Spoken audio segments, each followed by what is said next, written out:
Hello, and welcome to Convincing Idiots. This week on the show, we are doing, as always, our idiot reviews, as well as some pop culture headlines, including remembering Christine McVie. We are discussing the Bruce Lee biopic that is upcoming. More Kanye craziness, as if that were possible. We are also doing our idiot inquiry of the week, which is, who are the real stars? Is it the Marvel movie characters or the actors that play them?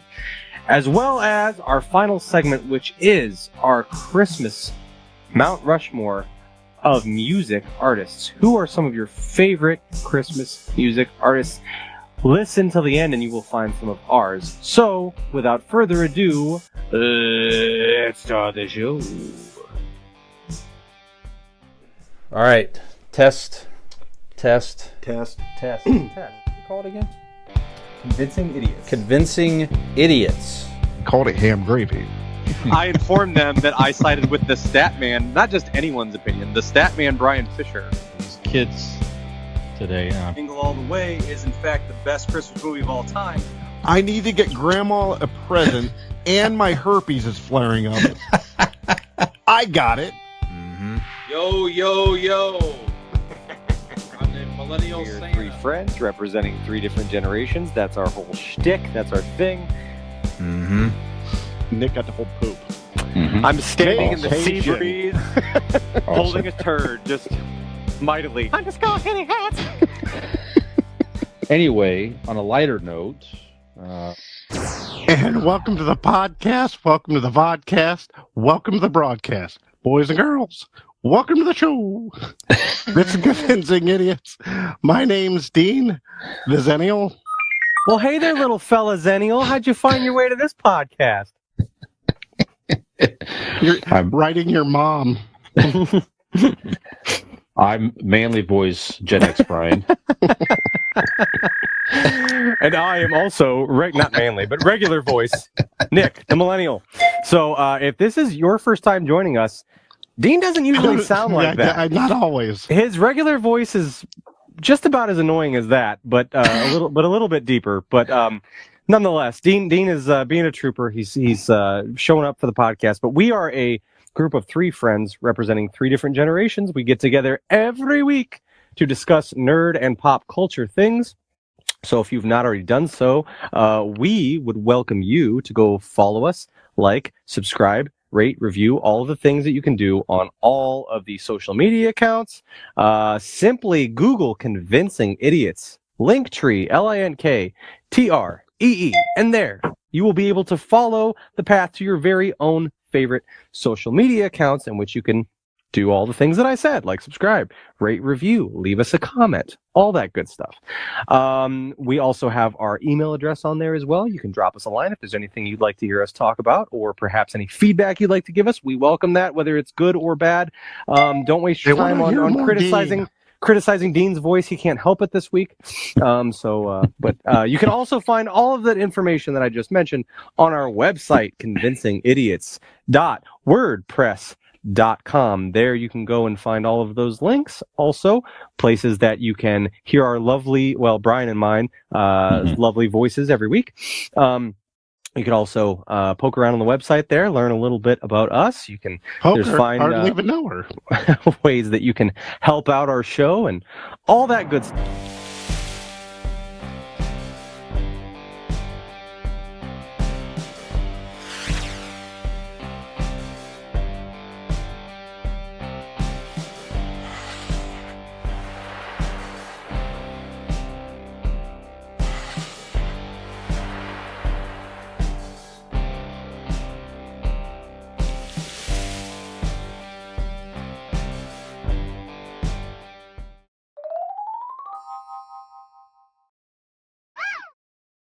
So now that we've gotten all the business out of the way, we are happy that you're joining us. We didn't record last week because there's this thing in the United States last Thursday called Thanksgiving. that we were celebrating. So we did not post a episode. Well, we posted a best of episode, Yes. clips of other episodes past. So maybe if you're new to the show, maybe that was a little welcome in for you as well. So, but we're here now. We're all together. And how were your turkey days, gentlemen? Brian, let's start with you. How was your Thanksgiving? How was your weekend? How's your life been in the 2 weeks? What's going on? Good, man. So very nice Thanksgiving. Just cooked dinner again. Just mom and girlfriend came over. It was really nice. Daughter was away with who are separate her people, by the family. way, just to separate that for everybody. Yes, Mom and girlfriend are different. That's Okay. correct. Yes. I've cooked the last couple of years. Everything turned out just fine. It was great. Very relaxing. Saw some friends, family. It was great. See, what else have I done? Last week, I live in large for Cleveland sports. Now, we're in the Northeast Ohio area. So on Sunday, I got to go to the Cleveland Browns game and watch them beat Tom Brady and the Buccaneers. We had great seats. Guys, a buddy of mine had access to season tickets, that someone was not using. So we got to do that. Great game, great finish. And last How was your evening, Saturday before? Saturday before. You're talking about sports, Ohio sports. I figured you might want to. Oh, that was terrible. The Ohio State Michigan game, awful. Yeah. Oh, awful, it was a awful, great. awful. What are you talking about? It was a great game. It went exactly as planned. Well, the better team won 2 years in a row. That's right. And then last night I got to go see the Cleveland Cavaliers beat the Philadelphia 76ers up at the Rocket Mortgage Field House. And yes, very nice. We had loge seats a whole bit. It was terrific. So got it through work. Yeah, great time. Yeah. Hard to go back to other seats when you watch a game like that at the loge, but great time. A lot of fun. So, nice. Yeah. A man of your stature drinks, deserves it. Were drinks included? Was that part of the deal? Drinks food, on the house? Oh, yeah. Wow. Drinks, food, Look the whole at bit, that. man. Oh, shit. Yeah, it was nice. I didn't go crazy. It's a work thing, but I had a couple beers. It was nice. Yeah. How are you? As expensive they are. Yeah. Fuck, even 2 free beers is good. Absolutely. Yeah. No, yeah, I saved a ton. I didn't spend 2 cents that whole game. There Nothing. You go. We even got free parking. So, yeah, that was great. Mm-hmm. So, Dean, how are you besides getting over your cold, sir? Yeah, well, I sound amazing. I feel even better. Like we're trying to figure this out before the show. So, if you know the show The Simpsons, there's a teenage kid on there, a character. Dean's got him down to a T. We think. Gee, Mr. Simpson, I don't think you should have all those waffles. Yeah, that's pretty good. No, I got some sinus cold thing going on, and it happens every year or every other year, whatever. But when I start to get sick, I know that this voice will be the end result. This is like the getting better, fucking leaving my body or whatever. So this is the last stage. Okay. And Dean is all set when you have the family sing off versus the Partridge Family. That's Dean right. is all ready to go. Is that an episode of the Peter Brady role? Yeah, right. Yeah. I was going to say, it was Peter Brady. Yeah. That's right. Change. La, la, la, la. Change. Yeah. Anyway. So my Thanksgiving, my beautiful and wonderful and talented girlfriend Megan and her mother and her husband, we all went to a cabin in the woods in where was it? Hocking Hills. Hocking Hills, that's right. Yes, I have to tell you where you Brian went. when you went there. Where was I? What? He's like been there before. Hocking We Hills. talked about In it. the last episode, I had to tell you how old you were. Like, what the fuck's going on? That's a true story. Yeah. Well, I'm not. First of all, Nate, point to the time where I've admitted to a great memory, or B, smart at all. So, Right. Fair or enough. the voice of a man. or the voice of a man. You don't, sir. You wouldn't like me when I'm angry. So how was Hocking Hill? Go ahead. Well, hold on. I told Nick that I'm coming on here fully aware that it's going to be like an hour and a half of an ass kicking from you two. So bring it on. And it should, I'm as it prepared. should be. I mean, yeah. you know, yeah, I right. would do the right. same to you two. Of course. Why, we would be missing a golden opportunity otherwise. So Exactly. I'd be disappointed in you more than I already am on a natural basis. wow, yeah. See, and I can't afford to fall a rung further, so I have to capitalize right now. But I also come to find out that when I'm interrupting this voice, it's adorable. Yeah. You can't get We're mad at this tolerable. voice. It's true. It's true. It's hard to get mad at. You're right. That's right. No, but we spent 3 days or whatever, 4 days. They were there a little longer. It was like a secluded cabin. We did some hiking. There was a hot tub in there. So Thanksgiving evening, I spent in a hot tub with some Jameson whiskey and a cigar. Pretty good. Nice. There's worse ways I've spent Thanksgiving. Sure. So, other than that, you know, I think I saw you two sometime or another. Well, no, we did the Christmas walk together downtown, Barberton. Yes, we did. Yep. Saturday. We all saw each other. We took pictures of Brian or Nick and I defiling a Rudolph light up figure, and Brian Brian was Jade there Paul. for moral support for the deer. But he like the overseer of like he's like the benefactor. Like he paid us to do this. Like he Good was very execution. happy. Yes. Yeah. Put He's that like, deer on a spit, boys. Like what the picture didn't show was him just throwing quarters at our faces when we were done. So Yep. no, but other than that, that you know, just working and living and loving and fucking, you know, Loving and fucking and loving and fuck. that's All right. right. All right. Right. So speaking Who of, wouldn't want to Nick, fuck this? Come on. okay, all right. So Nicholas, speaking of fucking, how have you been? I've been good. I've had a very busy, I was very jam-packed Thanksgiving weekend. Brian mentioned sports. So this notably, okay, so as if you've listened to any episodes before, no matter what the sport, I'm a fan of essentially no home teams, but I had what is a perfect Knicks sports weekend. It kicked off with a Wednesday night Maple Leafs win, a Thanksgiving Day Dallas Cowboys win, Oh, yes. a Friday Toronto Maple Leafs win, and we went to the Cleveland Monsters game in which they played the Toronto Marlies. Marlies winning that game. Continue with a Saturday Michigan win. Go Blue. There we go. Okay, 2 years in a row. And a Saturday night Maple Leafs win and a Sunday Maple Leafs win. Every single one of my teams won every day of this long weekend. Incredible. I don't think I've ever had a run like that. It was incredible. Imagine if they could do that in the fucking playoffs, huh? That would be incredible. They won more games. Right? They won the amount of games needed to win a fucking playoff round this Right, weekend. that's what I'm they saying. can't do it when it's time. But no, it's if I were a betting man and I felt like throwing money on all my teams, it would have been a very fruitful weekend for me. But yes, it was a nice weekend. Like I said, Saturday we went to the Monsters game, and so we had a good time there. Good game. Marlies Maple Leafs or Marlies Monsters. That's right.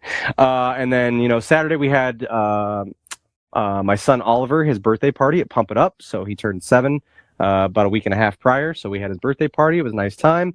By the way, this is we not. We also held hands. There's video of us holding hands going down the slide.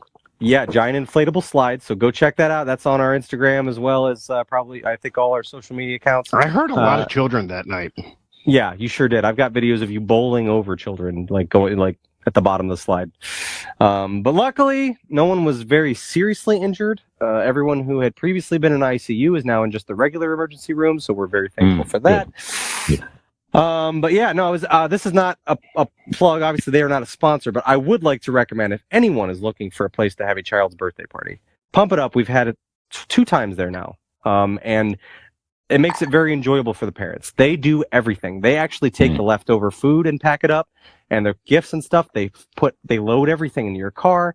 They keep a list of who got what gifts and all the stuff. I mean, it's incredible. Like, you as the parent get to fully enjoy the party. So I just want to real quickly shout them out. If you've never looked into Pump It Up, they're not too far from where we record in the Akron area. They're in Hartville, but they do a fantastic job there. It's 2 times we've had parties there, and they've been great both times. So that was a very nice time. And then, yeah, like you guys mentioned, Christmas walk on Saturday. Nice time. We all, the 3 of us, in addition to defiling the illuminated Rudolph the Red-Nosed Reindeer, we also stopped into Magic City Comics, which is now open. I'd like to give them a shout out, obviously. Formerly Stuffed Genie Emporium in downtown Barbara. That's right. And I got this. I'm not going to move it because I'd have to move too many other things. But great deal on this Funko Pop Venom comic and figure. So definitely a good time down there. Nice people that work down there. There's a little Jawa there. So yeah, they've got all kinds of cool, comics, Funko Pops, vintage figures, new figures, tons and tons of. They got a couple racks of some old school vintage clothes that are really kick ass. Yeah, yeah, that's true too. Yep. So definitely go check them out. We've talked about Stuffed Genie before on the show, and I think Magic City Comics when they open back up. But that was really cool. And then Sunday just getting lights on the house. Hanging around, getting everything ready for Christmas. Got the tree up. So yeah, we're in full Christmas mode here. Awesome, that's great. Yeah. That's gonna be a little preview. That's gonna be part of my review, my idiot review this week. The lights on my house. Well, yeah, because I hide in the bushes a lot. So mediocre hanging at best. Right, could have done more. I've seen you hung better. Yeah. Well, Nick, you already mentioned Magic City Comics. Let's just give them more information while we're at it here. So you can call, if you're in the Barberton area, Northeast Ohio area, you can call them at 330-575-5579.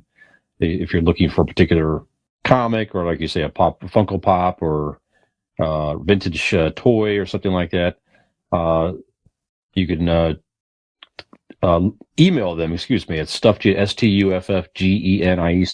stuffgenie@gmail.com, and go check them out at 528 West Tusk in Barberton, Ohio, if you're in the area. So. And also, one of the gentlemen there we were discussing has a podcast of his own called Saturday on Sunday. So him and some buddies, kind of similar to this, just get together, talk about some pop culture stuff and whatever's going on that week. So go check them out. You can find their Facebook. I looked them up on Facebook. Just search Saturday on Sunday podcast, and you'll know that they're the one because they're located in Akron. So definitely go check them out.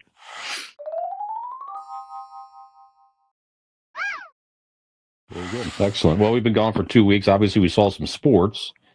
Have you seen anything else of interest in the world of pop culture you guys wish to recommend in our idiot reviews? Dean, you want to start? All right. Up until, I'll do some quick ones before I get to my main one. I finished Andor. It's fucking great to have adult Star Wars. I mean, yes, I know Star Wars is for everybody, and I love the whole Jedi and Sith, and that's my favorite. But it's refreshing to have something this kind of adult forward, not adult friendly, adult forward. Like it's espionage, and it's the writing is a not dulled down. Does that make sense? Your voice is kind of coming back, or you're forcing it. I can't tell. It hurts to do it, but if I talk lower and push it's coming from the throat and the chest. Okay. Sorry, go on. So I was trying to figure out what was going on. I know. You almost sound normal. All right, so Andor is fantastic. What else did I watch? The whole speech they won't spoil anything here, but the whole speech at the end with at the funeral, Dean, that was just super good. Yeah, with her and the hologram thing. Yeah, yes, badass. Just so good. There's so many good lines, so many good moments like that in this series where you're just motivating people to rise up against the Empire and start the rebellion. It's like it was again, you know how it ends. You know where it's going, but it's still very compelling, Right. So anyway, yeah. I started watching Dahmer. I know I said that I wasn't going to, but I did. I'm like 4 episodes in. And? I don't care what the big deal is. It's kind of boring. Yeah? It's slow.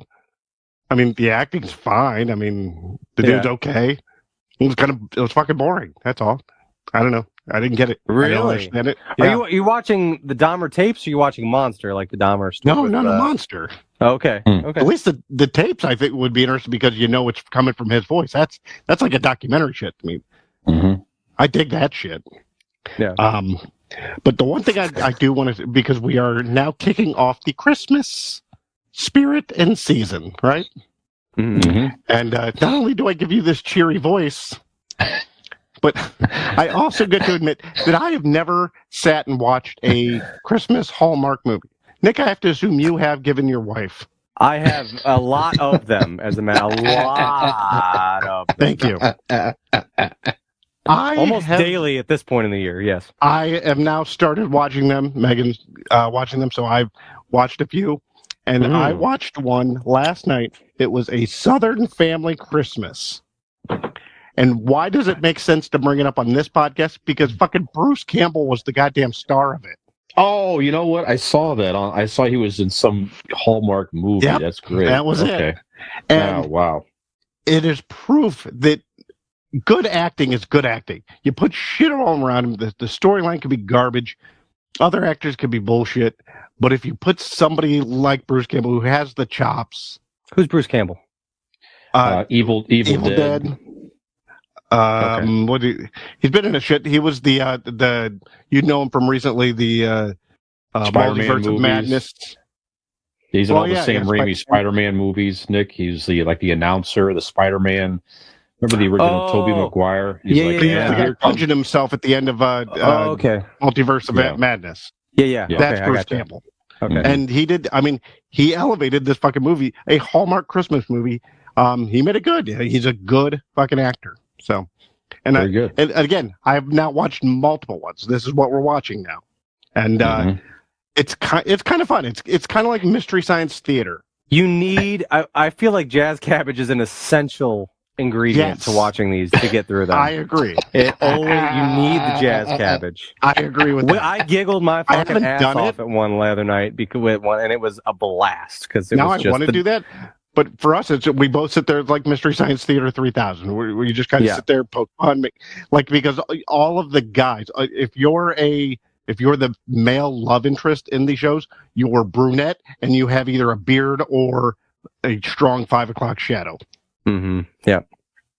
So, but yeah, we're starting to watch Hallmark movies, Christmas movies, first time for me. So I wanted to shout that out. And Bruce Campbell made that movie tolerable.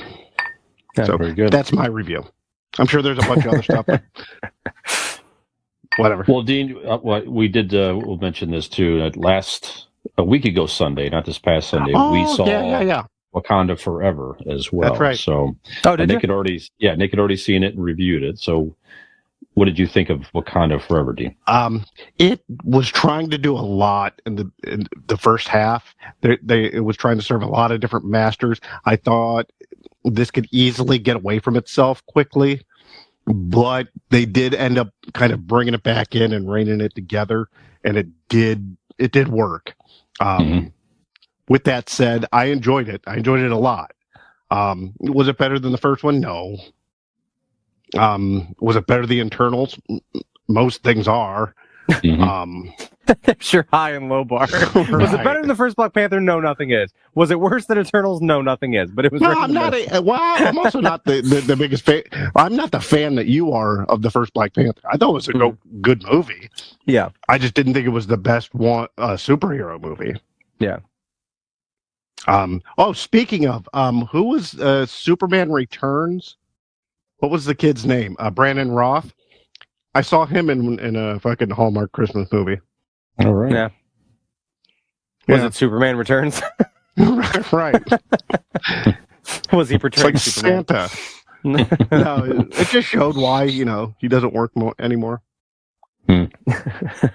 So It's funny you say that. We watched a new one, and I can't even tell you what it's a new Netflix. Like it's essentially a Hallmark movie, but it's on Netflix. They made it, and it's got the actor that plays Kevin on This Is Us, who Dean and I have watched that show. Yeah, incredible show. We were watching, and I said we were watching the show, and I'm like, this movie, and it was really bad. And I'm like, is that what his career is now? You know what I mean? Like, now that This Is Us is over. See, I said, I because don't it makes think me so. sad because But this he's way, talented. I think he's a good actor, but man, like, this movie was really poorly written and like really bad. And I'm just like, man, I hope like that's not what he is now. Like, all right. Well, Megan texted me today and said, "I'm watching one without you, and you really, or you should be watching this because it has the Fonz in it." Mm. So Henry Winkler. that's a good one. That's That's good what one. she said. She said it was That good. is a good one. Yes. So Henry Winkler does not need the money. So No. what makes me think is that you're either doing it a favor for somebody, because you see all these actors. I actually think that they, for some of these movies, they back the fucking truck up to them. Yeah. And pay them a lot of money. Just to get eyes on it because it. Yeah. Right, I mean, exactly. Yeah. Or if you have one like that, I mean, that guy's pretty like kind of youthful looking anyways. How do you know what he didn't film it even before This Is Us, before he became famous? I mean, that show's been on the air for a long time. He's a youthful looking You know what I fella. mean? Right. But that one's not bad. The one with Henry Winkler, and then there's the Mrs. Miracle ones I actually enjoy. Those are the ones with Doris Roberts that passed away. That was the mom on Everybody Loves Raymond, right? Is that her name? Oh, Doris, yeah. Doris Roberts? Yeah. Okay. Mm-hmm. But there's ones with her that aren't bad either. I mean, for what they are. So check out the Mrs. Miracle 1 and 2. All right. Well done. Look for our Idiot endorsed. next podcast, the Idiots Review Hallmark Christmas movies. Absolutely. Yeah. You know which one that I liked? Huh. Which one? Did I say? None of them. None of them. That's because your TV still only gets 3 channels. Yeah. You know why? Because I haven't seen any of them. It's because you live one every day with the love of your life, Brian. That's right. You're in a Hallmark movie. That's right. That very good. Hey, okay, Nick, what else have you seen, sir? Besides multiple Hallmark movies. Tell us more about Hallmark movies. I have, yeah. I'll start from most recent. Last night I was watching. There is a new, I guess it's a miniseries. I think it's on Netflix about Casey Anthony, and it's the first time in over since everything happened that she doesn't have creative control over this document, but it's the first time that she's on camera. This camera crew follows her around, interviews her, and kind of walks her through a lot of the things that happened. And I wouldn't say it panders to her in any way. I mean, it's right down the middle. It still presents you with the facts. I mean, I don't know that I need to recap what happened all those years ago, or was it over maybe 2012 or 2011 or something like that. I don't even know when that happened, the Casey Anthony stuff. But, obviously young daughter had gone missing. All signs pretty blatantly point to maybe if she didn't do it, she certainly is very aware of what happened or who did it or, anything. Gets off scot-free and basically goes away for a decade. And so this, follows her around and, it's just very amazing still. Sure. Like, murder looks so good on her because she has not aged a day. She's still hot as shit. And look, let me just go. I don't, condone. I'm not going to let Casey Anthony watch my children. I don't condone whatever she had to do with whatever. But like, hey, man, gotta let her watch she looks how Castle, she looks. Though. She's a beautiful girl. So, but yeah, she looks still incredible. But it is very interesting. Like stuff like that fascinates me, and I can't quite pinpoint why. I don't know if it's that because it has something to do with like your fear boner. I guess, yeah. All right. No, because like I feel so like I'm firm in my belief that she had something to do with it or knows who did. But the fact that she can maintain through all these years that she had nothing to do with it and try to talk her way out of this, and it's very interesting. I don't know if you were interested in the case and the story, and you have any interest. It is interesting to watch. But like I said, it doesn't. I don't feel like it does not pander to her. It definitely has its times where it follows her around. It talks to her. It listens to her side, and then it talks to some of the detectives on the case, and they still hold firm in their beliefs. And it's pretty right down the middle. It just gives you every different side of what happened. And different accounts. So, very interesting. The rest of it, let's see. I watched it's a stop motion movie on Netflix. I think it's an original as well, called Wilson and Wild. If you're familiar with the film Coraline, it's kind of up that alley. It's very imaginative, very, very imaginative, very creative, very unique. It's this girl that loses her parents essentially, and then has some sort of pathway. Well, she loses them because they're dead, and then she has some pathway to like the underworld and these demons and summoning spirits, and very cool. Certainly would be scary for probably a lot of kids that are, real little, like, but if your kid is used to seeing scarier things or is not going to get easily creeped out, like I said, very, very imaginative and an interesting movie. Key and Peele are the voices of like the two main demons. I think there's a lot of other voice talents in it, but it was pretty good. Also watched The Clauses, which is a spin-off of the Santa Claus trilogy, I guess it would be, with Tim Allen, and basically takes place where they're trying to find more or less a successor to Santa Claus. They think that maybe it's time to resume normal life or retire from the life they've been living as Mr. and Mrs. Claus and living in the North Pole and all that stuff. So it's fun. It's a fun family watch. So that's a good one. And then this is an old one. I've seen this one a couple times here and there. But every time Christmas rolls around, it usually pops up on something, and I'm like, I'll give it a watch. I watched Jingle All the Way on Black Friday, and holy shit, you guys. Every time. It's like, what a fucking masterpiece. Now, if this is your first time joining the podcast, I have mentioned Jingle All the Way here and there, okay? And you may remember it. Arnold Schwarzenegger, Sinbad, right? Take a drink. Couple of dads, out on last minute shopping. Comedy ensues. I'll tell you what, if you've been under a rock since 1996, you need to go watch this fucking movie. Jingle All the Way is a goddamn masterpiece. Every time, so good. So that's it. That's all for my reviews. If you love Christmas and criminal activity, yes, please watch it. It's wonderful. It is wonderful. Movie for you. Always something to watch. Blends it very well. Okay, yeah, very good. So, Brian, what have you seen? Did you watch Jingle All the Way? I did not. Not yet this year. Okay, it's coming. Not yet. Though. No, not yet this year. Okay. I like to do it like on a 24-hour loop thing. Is what I like to do. Yeah. Just I'm asleep when it's on, but I do like to. I do that like way to run it. You can catch it all whenever your waking moments are. You get the stuff that you need. That's right.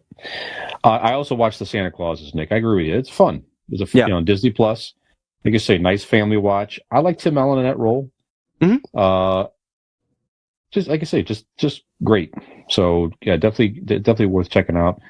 Obviously, Jeremy mentioned we saw Wakanda Forever. I'm with you guys. It's just you can't top the first one, but as Nick said previously as well, they did a real nice job of speaking to the king's death, and introducing, setting it up for future movies. They did a very nice job of that. So definitely worth seeing. Acting was great. The effects were great. All that stuff. So, I watched the Christmas Story Christmas. Now this is the sequel I did too. to. Yes. Okay. What did you think? What did you think of that? I thought it was fine. I liked it because I thought it was ringing endorsement. Well, no, I mean, it was keeping in tone with the original. Yep. But not trying to. I didn't feel like it tried too hard to duplicate it. You know what I mean? It was fun. It was wholesome. Also, a little bit weird to see everybody grown up. Yes, it just kind of like something odd. Like, I mean, we've seen Ralphie and Elf, right? But that's been a while as well. That was like early 2000s. So there are moments, like for the most part, I don't think he looks the same, but there are way he moves his mouth and the way he says like certain words that I'm like, oh, I see flashes of it. But the kid that played Scott Fargus, holy fuck. That kid looks exactly the same as a 40-year-old man, and it's weird. Like he's exactly looks the same. It's so weird. Yeah, I'm with you too. It's like HBO Max. It's free. It's if you like the first one at all, like exactly what you said. Damn it. Yeah, it's good. It's fine. Like I said, it definitely has the feel of the first one, like you said. One thing I couldn't get over was like, I'm like, man, that the house looks exactly the same but the neighborhood looks different. I'm like, what is going on? What kept getting me is that the inside of the house is not even that fucking one in Cleveland. No, and actually that house in this movie, they built an exact replica on the set, so it's not even the original Cleveland house.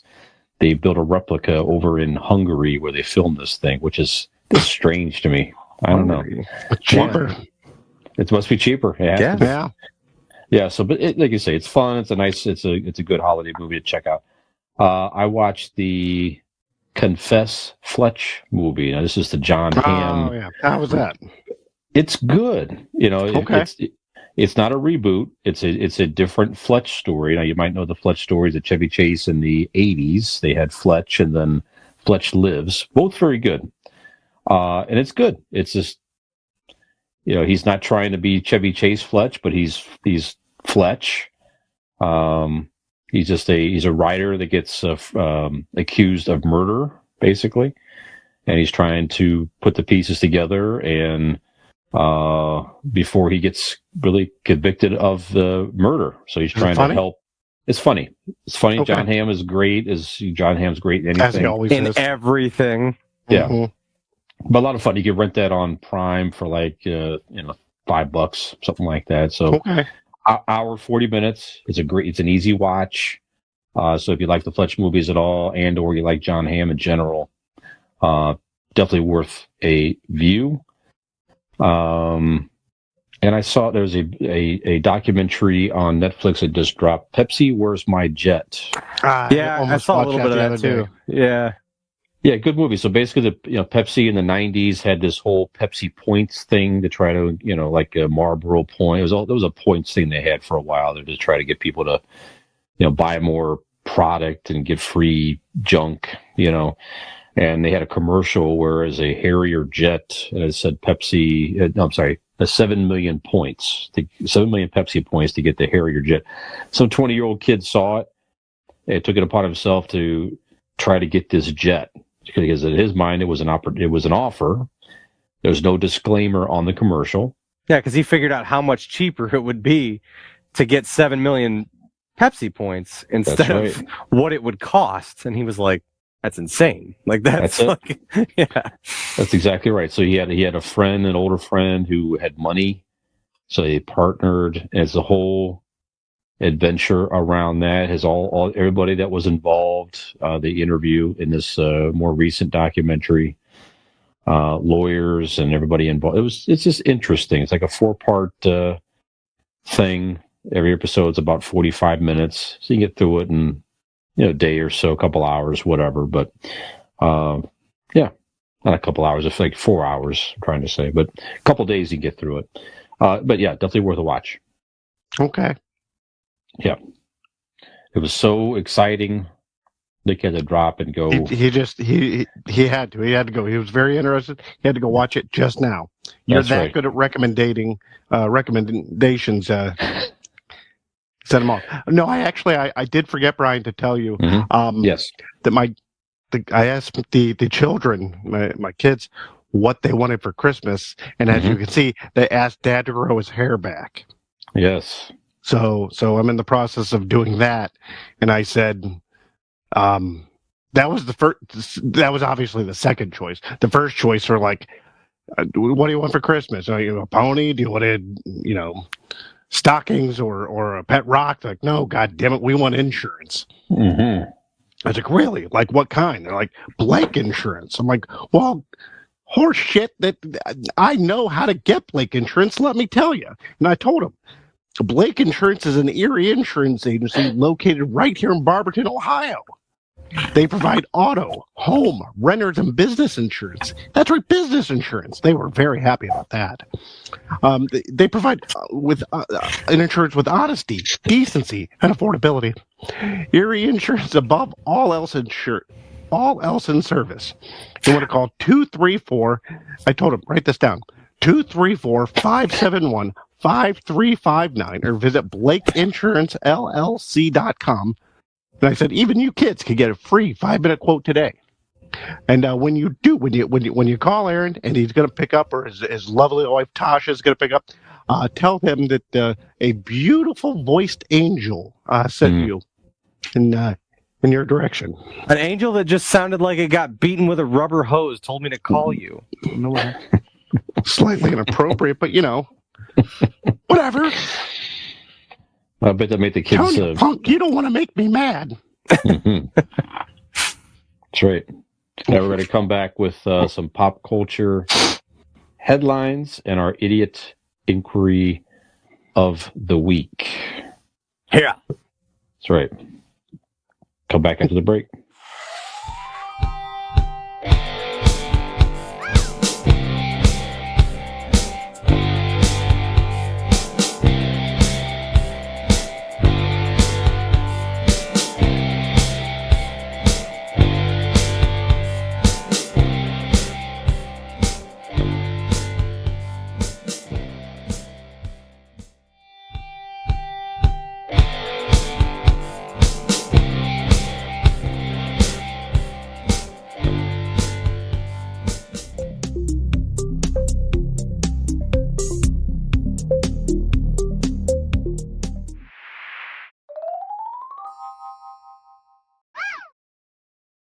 Young man, for counting me in. Welcome back to Here's a Convincing lollipop for you. Idiots. Be on your way. Yeah, that's right. That's right. That's not what I wanted in my mouth. Mm. Daddy's hum tells me he knows what I wanted in my mouth. Yeah. As always, a very nice segue into honoring the passing of somebody. It's what I do. Yep. So, pop culture headlines here, gentlemen. We'll start there. We did have an unfortunate passing in the world of music just yesterday. Christine McVie. You may know the name, but you would recognize her if you saw her and heard her. That she was an English musician for the group Fleetwood Mac for many years. So she was 79 years of age. I didn't realize that she was that old.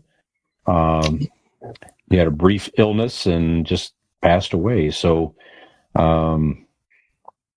she made huge contributions to Fleetwood Mac. Some of their most famous songs she helped to write and perform.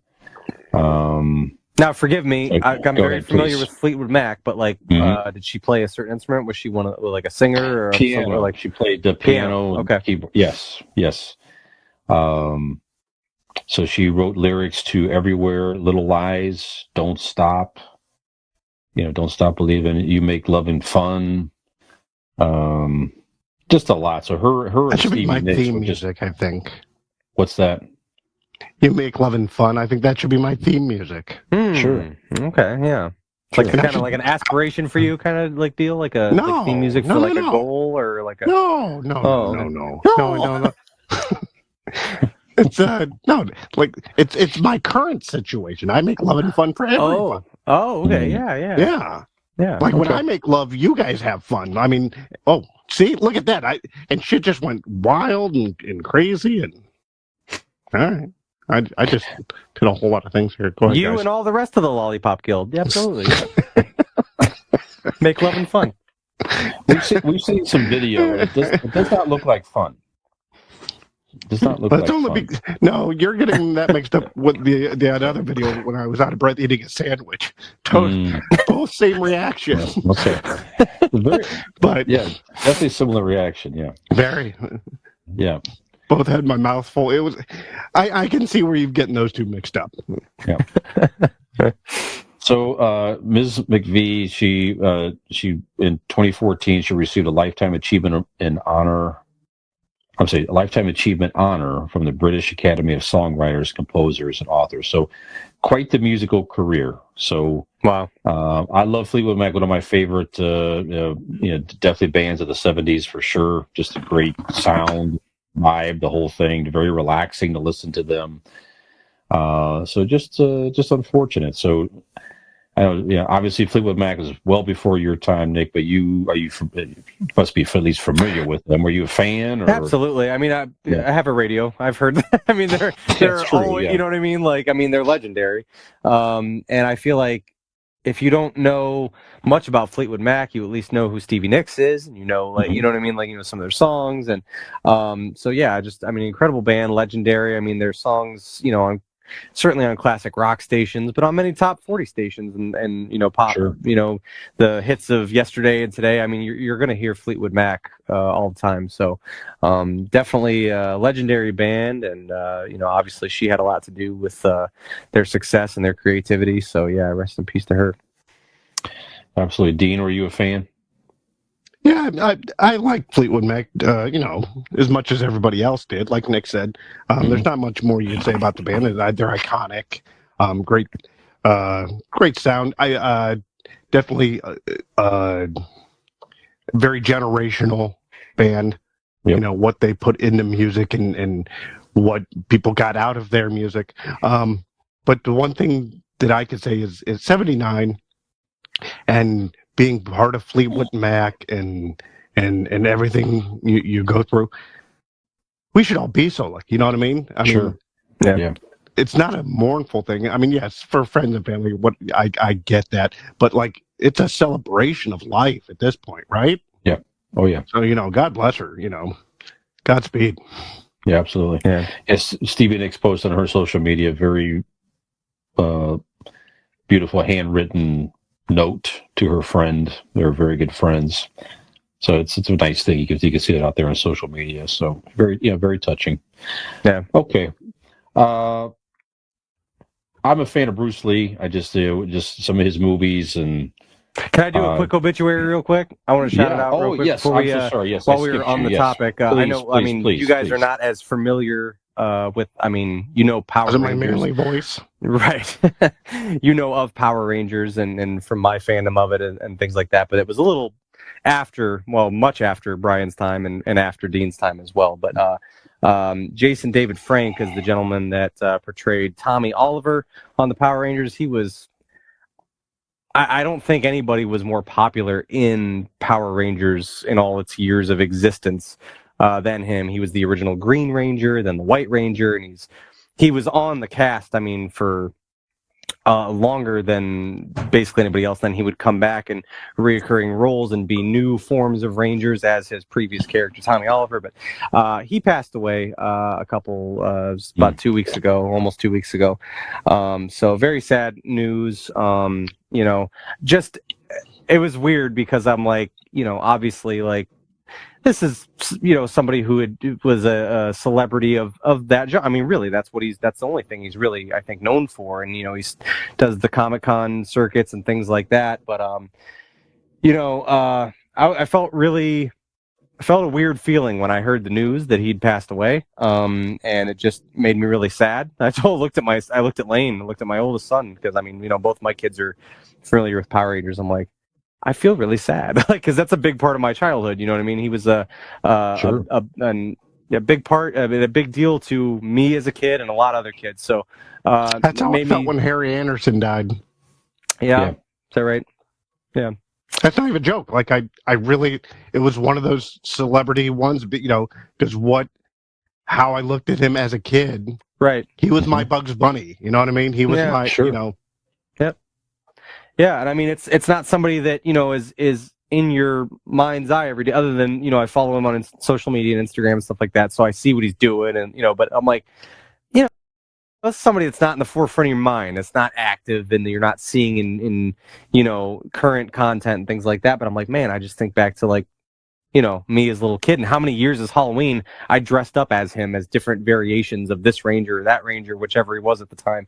And so no, it made me really sad. 3 years in a row, I've heard. That's actually right, exactly, yeah, right. So yeah, but no, rest in peace, Jason David Frank, and you know, it just goes to show you that, I mean, yeah, like I said, you know, the level of celebrity or whatever, but like, he meant a lot to a lot of kids, to a lot of people, and it's been really nice on social media seeing different people, whether it be people that have been on the Power Rangers shows in the past, or people that do these like fans just posting their videos and things like that show up in my feed. Just makes me happy to see that stuff, but at the same time, it goes to show that anybody, you know, I mean, people that you know, are fighting demons and things like that. I mean, it's just, if you need help, He was a young man and went before his time. If you need help with anything, you need to talk to somebody. People need to do that because you just Nick, never know what someone's battling. That was you and me when we were at the comic book store talking about the WWE stars, the New Day. Mm-hmm. Yes, at a house show. They had full garb and dressed. I saw that. Him. I didn't know who they were, but I saw that one of them was they had Green Ranger outfit, and the other guy had a White Ranger outfit, and they made a post. They were friends with him. They met him in the circuit. Different. So cool. I didn't realize that was them because I sent it to one of my buddies, and I was like, I don't know what. I'm not that's the in tune with the rest. I don't know if they were like AEW or WWE or whatever. I said that whoever these guys are. That was very I remember cool. you and me talking about the New Day. And then I saw that the next day. I'm like, oh shit, look at that. Yeah, very cool. So, but yeah, just want to throw that out there. He was definitely a hero of mine as a kid, and sorry to see him pass, but definitely made a big impact on a lot of people. So, yeah, very sad. Like you said, it's extra sad when you have those childhood connections to an actor or character or something like that when they pass on. It just, like you say, hits you extra hard. Part of your growing up. So definitely rest in peace. Yeah. How did he go? Does anybody know? Yeah, you said it was suicide. Yeah. Okay. It was he just had some stuff going on apparently, but poor man. Well, that actually, I thought about that. I wanted to look it up just to be double checked, but I'd heard a story. Do know that the new suicide hotline is now just 988 for America. Right? Just like 911. Yeah, nationwide, it's 988 is the new suicide hotline. So if anybody out there is battling with demons and is having trouble, especially this time of the year, that it's prevalent for a lot of people to feel down and to feel lost or whatever. And nobody should have to go through that alone or have to deal with that. So if you are thinking that, or somebody who is, dial 988 and see, get some help out there because don't even think twice. Just dial it. 3 numbers, 988. Just do it. I would much rather listen to you for hours than spend hours at your funeral. So absolutely, very well said. Absolutely. Okay. Ang Lee. Bruce Lee. Ang Lee. Sorry. Yeah, that's right. No, that's all right. You back on track. I didn't mean to interrupt you. That's right. I'm sorry if I threw you guys off. No. I meant to go to Nick, and good point. I passed it, so I'm glad you stopped me there. So, Ang Lee, Academy Award winning director. He's directed Brokeback Mountain, Wedding Banquet, Sense and Sensibility. He had that odd Hulk movie in 2003. But he is directing a Bruce Lee biopic, which I did not know was even in production. And one interesting thing there too, his son Mason Lee. Now these guys aren't related to Bruce Lee; they just happen to have the last name. But Mason Lee is going to play the role of Bruce Lee in the movie. So, director gets to direct his own son playing a hugely iconic pop culture character. Even today, I love going back and seeing Bruce Lee, movies and just his videos of him on talk shows and speaking and just, what a testament to somebody's talent and what they meant in pop culture than all these years that he's been gone, and he's still you know what I mean? That's the thing. Everybody knows who Bruce Lee is. You know what I mean? He's on T-shirts and he's on. It's just the handful of movies that he did. Like Brian said, it's the speeches that he gave. It's his philosophies on life. Yeah. Mm-hmm. And just everything about the guy was iconic. Incredible. Yeah. Just his physical ability, like you say, just his whole mindset. Just he was a very, very unique and positive individual. It's a shame he passed away so suddenly from an illness, but or an ailment, I should say. But anyway, so his son, you may know he played in Hangover 2. He was the kid that lost his finger or hand, whatever that weird part was. They were trying to get him back home. The rich. I don't remember the specifics of that movie. Okay, but I remember that. Those are a few things here. So, I don't know when it comes out, but it is in production now. So I'm definitely interested, and I will certainly go check that out. Oh, yeah. Yeah, for sure. Nick, I thought of you when I saw this story here, but you mentioned even earlier. Yeah. Your love of Please let it be about garbage. No. Your love of Jingle All the Way. Uh-huh. And co-starring Sinbad. Mm-hmm. I had no idea that the poor man had a stroke in 2020. He was really ailing for quite some time. And he just this past summer got out of the hospital and went back home. And he's learning to walk again and all that. So so he's been posting some things on his social media recently. But he's seems to be on the road to recovery. So all good stuff here. So it's just good to see him back out there and getting better. So I wasn't aware of that either.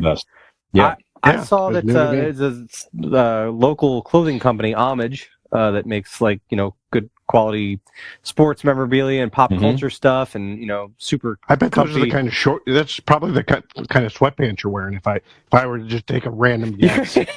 Oh, you were at my house. I'm like, I fucking am. Like, how does he know that? I have a pair of Toronto Raptors homage sweatpants on, as a matter of fact, right now.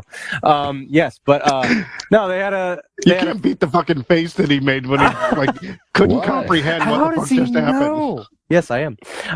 But they, I didn't know that either. They posted a thing where they were posting their Jingle All the Way shirts. One of which I have. That Dean's girlfriend Megan got me last year for our Christmas family gift exchange. I have a shirt which I will be wearing in one of the coming weeks. It says it's Turbo Time. But they were posting some of their Jingle All the Way stuff. In the coming weeks, it's Turbo Time. That's very ominous. And you don't know when it's happening. Yeah, but one of these weeks, it will be Turbo Time. It will be Turbo Time. But yeah, it was. I didn't realize that until they posted that, and then somebody in the comments said great movie, whatever, great, something like, greatest movie ever made or whatever, all-time classic, something like that. Obviously, like you would expect someone to say about Jingle All the Way. But somebody said prayers to Sinbad. And I was like, prayers to Sinbad? What is that? So I click on, and they tag Sinbad, and I click on it, and I see him, learning to walk again, and his kids, giving updates on how their dad's doing. I'm like, what the fuck? I didn't know either. I had no idea. I saw the picture. Somebody posted the picture, and I didn't even know when the fuck it was. Mm-hmm. Yeah. He's lost so much weight and very thin. I'm sitting there staring at him going, I think I should know him. And it's before I just scrolled down, read caption, but I'm like, who is it? They look kind of familiar. Yeah. And I always realized he was a tall gentleman, but he doesn't look so tall until you see him so thin. You're like, oh shit. He's right. And with the nurses on both sides. Yeah, right. Yep. Yeah, but good to see he's recovering well and stuff like that. Absolutely. Yes, speedy recovery, Sinbad for sure. That's right. I've got actually Sinbad right over my shoulder here. I've got the Myron Larrabee Funko Pop of Sinbad right there. There we go. There you go. It's Jingle All the Way. Good vibes. Good vibes. Right. Okay. Our idiot. I'm sorry. You had something else too, Nick. Sorry, you saw another pop culture headline here that you wanted to mention, please. Yes. So.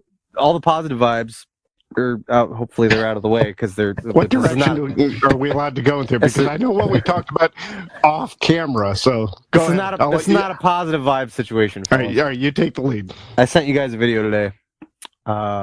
So we've discussed in past episodes.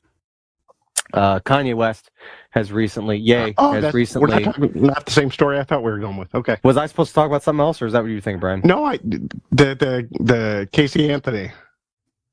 No, this is what I was. This is what I was thinking about here. My Kanye West. Yeah. To recap, Casey Anthony still a murderer, still very beautiful. Go check that. There you go. Don't condone anything, but yeah, we already discussed that. Come on. How can you stay mad at a face? No, just very guilty. Not acceptable. Anyway, Kanye West.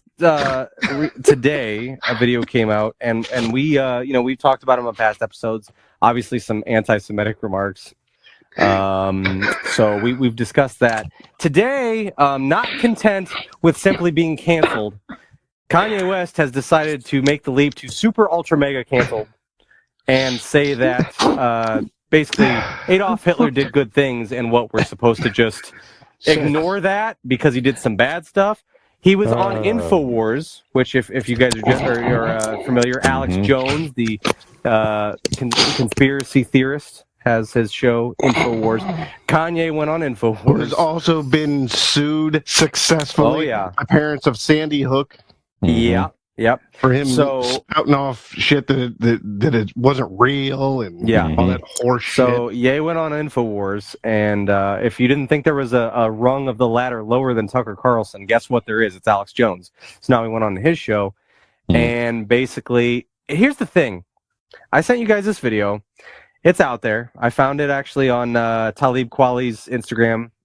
He's a rapper and one part of Black Star with Mos Def. He's on the Midnight Miracle podcast with Dave Chappelle. All that stuff. Familiar with 90s hip hop, you know who Talib Kweli is. He reposted this, and then when you watch the video, Alex Jones is insane. He's known for being insane, but he wasn't even trying to get Kanye here. He was just talking to Ye about the things that he had gotten in trouble for saying, and he goes, it's not even like, it's not like you're Hitler or anything. You're not, people are just calling you Hitler. It's not like you're Hitler. Ye actually misses this opportunity to go, yeah, right, exactly, fuck Hitler. Like, regardless of how insane we are, we can all agree on this. He actually went out of his way to be like, and yeah, like Hitler, like, are we going to pretend like he didn't do good things? Like, he invented things and he made great things and he improved. He goes on this rant and he's doubling down. And you still got to be Alex Jones that just went through the fucking court case that he did in his head, going, "Whoa, what the?" So this is a recent interview. This was, I think it broke a couple days ago, or maybe a couple days ago. I first saw it today. Was that the one? Was Nick Fuentes with him? Was that him on the right? I don't know. Might have been. I don't know. You know who Nick Fuentes is, right? Nick name Fuentes sounds familiar. Nick Fuentes is Kanye. He's an alt-right conspiracist. Been kicked off every platform because he believes in slavery. He believes in women shouldn't vote. He believes Holocaust denier. Like, I mean, he has just everything. Full bore, like all the things, right? And he's running Kanye West's campaign for president. Oh, okay. So that's still supposed to be a thing. They met the Tuesday before Thanksgiving. They met with Donald Trump at Mar-a-Lago and had dinner with him. Wow. Because Ye said he wanted him to be his running mate, right? Right, in which Donald Trump, I guess, exploded in anger. But Nick Fuentes is like an actual Nazi. And he met with a former fucking president and Kanye West. I mean, this is where the fuck we're at in 2022. It just makes the conversation that we had in the last episode we recorded about what song will be playing at the end of the world. It makes it that much more real. Like, are we there? Like, you were right. It's fucking yakety sax. It is. It's insane. But obviously, I don't know. We've discussed it on past episodes. I've obviously talked about, the fan that I have been of his music and things like that in the past. All these things remain true, but to the point to where I think we can officially just start ignoring this fucking guy. This shit is going to keep, like, it doesn't matter what level of, like, shit he gets into. He's now to the point where I don't know if he just watched what Donald Trump did and was just like, let's just double down on everything and like see who like gets behind us and see what happens. I don't know. What's the end game? I don't know. I don't even care anymore. I really don't even care. Like, because he's going to run for president. He will. Like I mean, he could possibly get enough money from the alt-right to actually do this, which is so fucking bizarre in the first place. Sure. But the best we could hope for is that he cancels out he's going to make Donald Trump look like a fucking a leftist. Oh, you want to get conspiracy theory? Maybe that's what this is all about.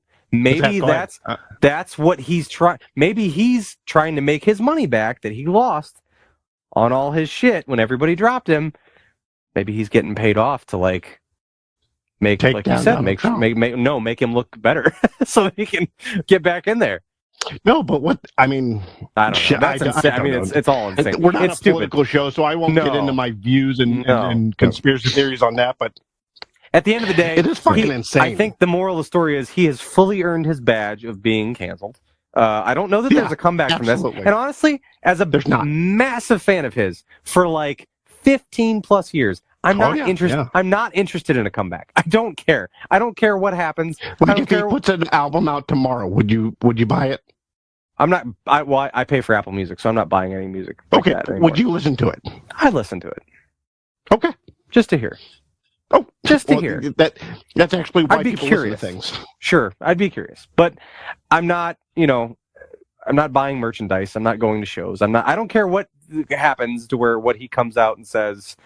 I'm sorry. Here's what happened. I was off meds. This happened. It doesn't matter anymore. You crossed the line a month ago, and now you're like doubling down on it. Like it's right. wild. And like you said, I mean, I started to have that conversation in my head today where I'm like, what is the end game? And then I'm like, stop giving a shit. Like you as the person. What the end game is? Do you guys remember 30 Rock?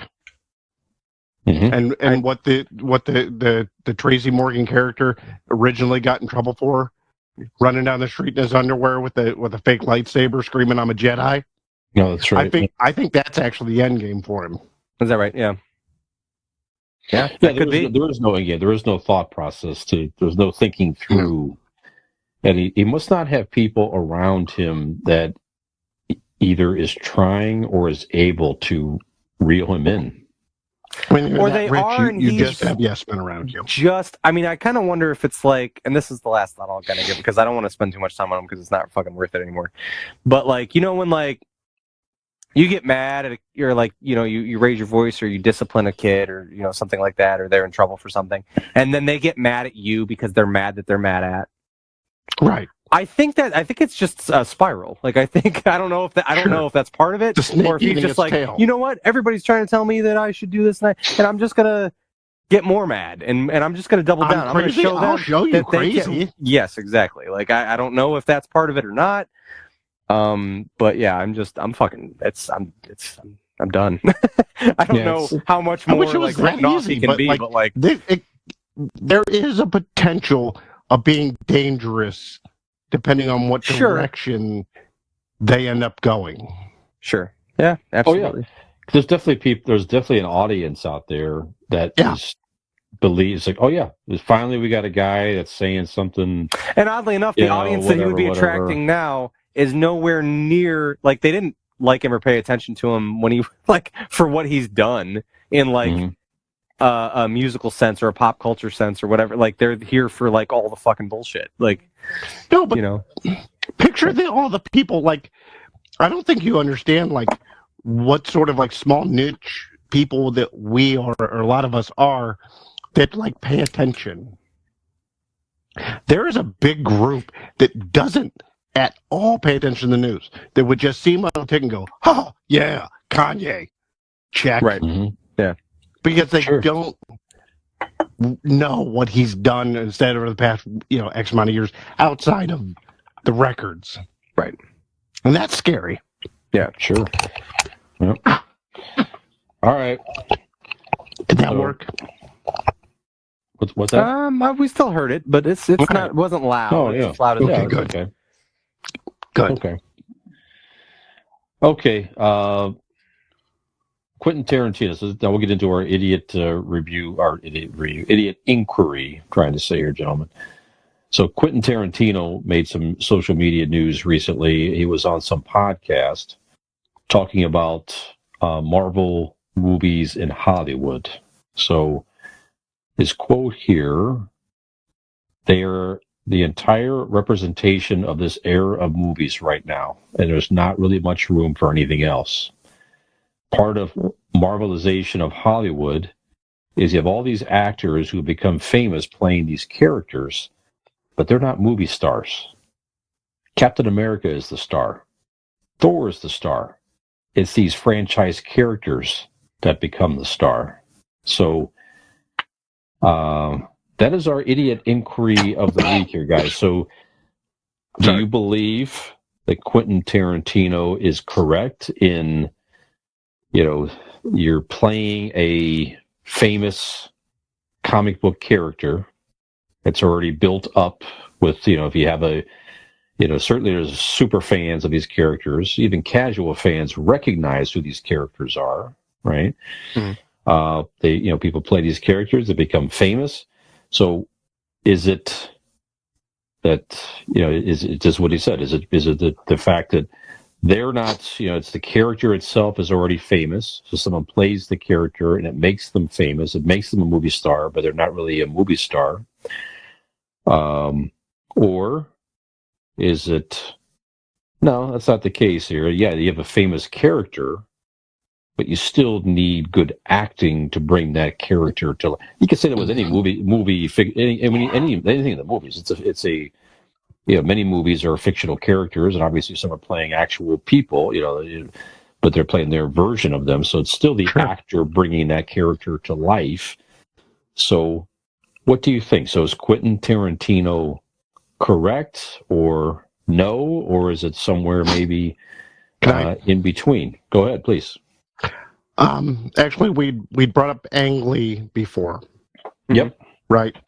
The Hulk, Incredible. Which one did he do? Doesn't he did the Hulk. Name. Right. Okay. The first one, though. Yeah. And with who played the Hulk? Bana. Eric Bana. Eric Bana. Yeah. Great actor. Amazing actor, actually. But look what that movie did.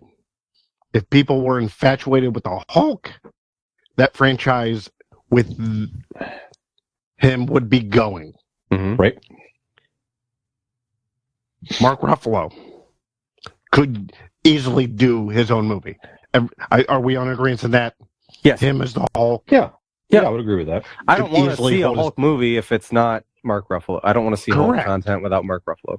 Thank you. There it goes, right there. So it's not. And I don't even care about I'm not a fan of the character. Right. It's just if I'm seeing it portrayed. There you go. Of the ones that I've seen, argument. I want to see Mark Ruffalo do it. There's my argument. Right. Mm-hmm. I love Quentin Tarantino. I love his films. All right, let me backtrack. I don't know Quentin Tarantino. He seems like a quirky, fun dude. Love him. He chooses the best steakhouses to go to dinner to. And I just think we have the best time when we're being besties out on town. Secret fucking handshake. No, I love his films. I love his outlook on films. I don't know him as a dude. So I can only speak on like his work, and I love his work. Mm-hmm. But he's wrong on this. I mean, acting is acting. Pixar's, all these Pixar movies, these voice people they just don't walk in, read a couple lines and leave. Which that's fucking acting. You would know because you were the voice of sadness in Inside Out, correct? Well done. Yes, of course.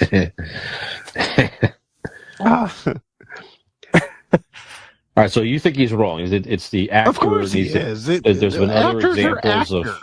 Yeah, I see what he's. Well, let me. I just wanted to make this real quick point. I'm sorry. Mm-hmm. You're good. And the reason I had said was giving praise to Quentin Tarantino was for me to backhandedly say, seems a little bit like he's jealous. Yeah. You haven't put a movie out in so long. When you do, they're fantastic. But it's not Marvel's fault that they can get these people and these scripts and get everything pushed out. People are falling over themselves to see their movies and shit. I mean, it takes you, 10 years to make one film. That's on you, bud. Yeah. True. Don't get me wrong. I will fucking wrap my own ass around the block, for a blockbuster to see your movies. But you only do it once a decade. That's on you, man. Sorry. Yeah. I see what he like. I mean, there is I feel like I could see looking at the Marvel stuff and being like, look, okay, would how do we know Chris Hemsworth? Right? Where did he really skyrocket? It's from Thor. Has he been in other movies since? Is he a movie star now? Yes. But, Thor helped build him to where he is now. Or Chris Evans. Chris Evans has a long acting career. He's been in a lot of things. Was he ever the list of celebrity before Captain America? No, he was in a Fantastic Four movie, and he's acted in many things. He was in Not Another Teen Movie back in 99 or 2000. He's been acting forever, but now he's a massive star, and that's since Captain America, right?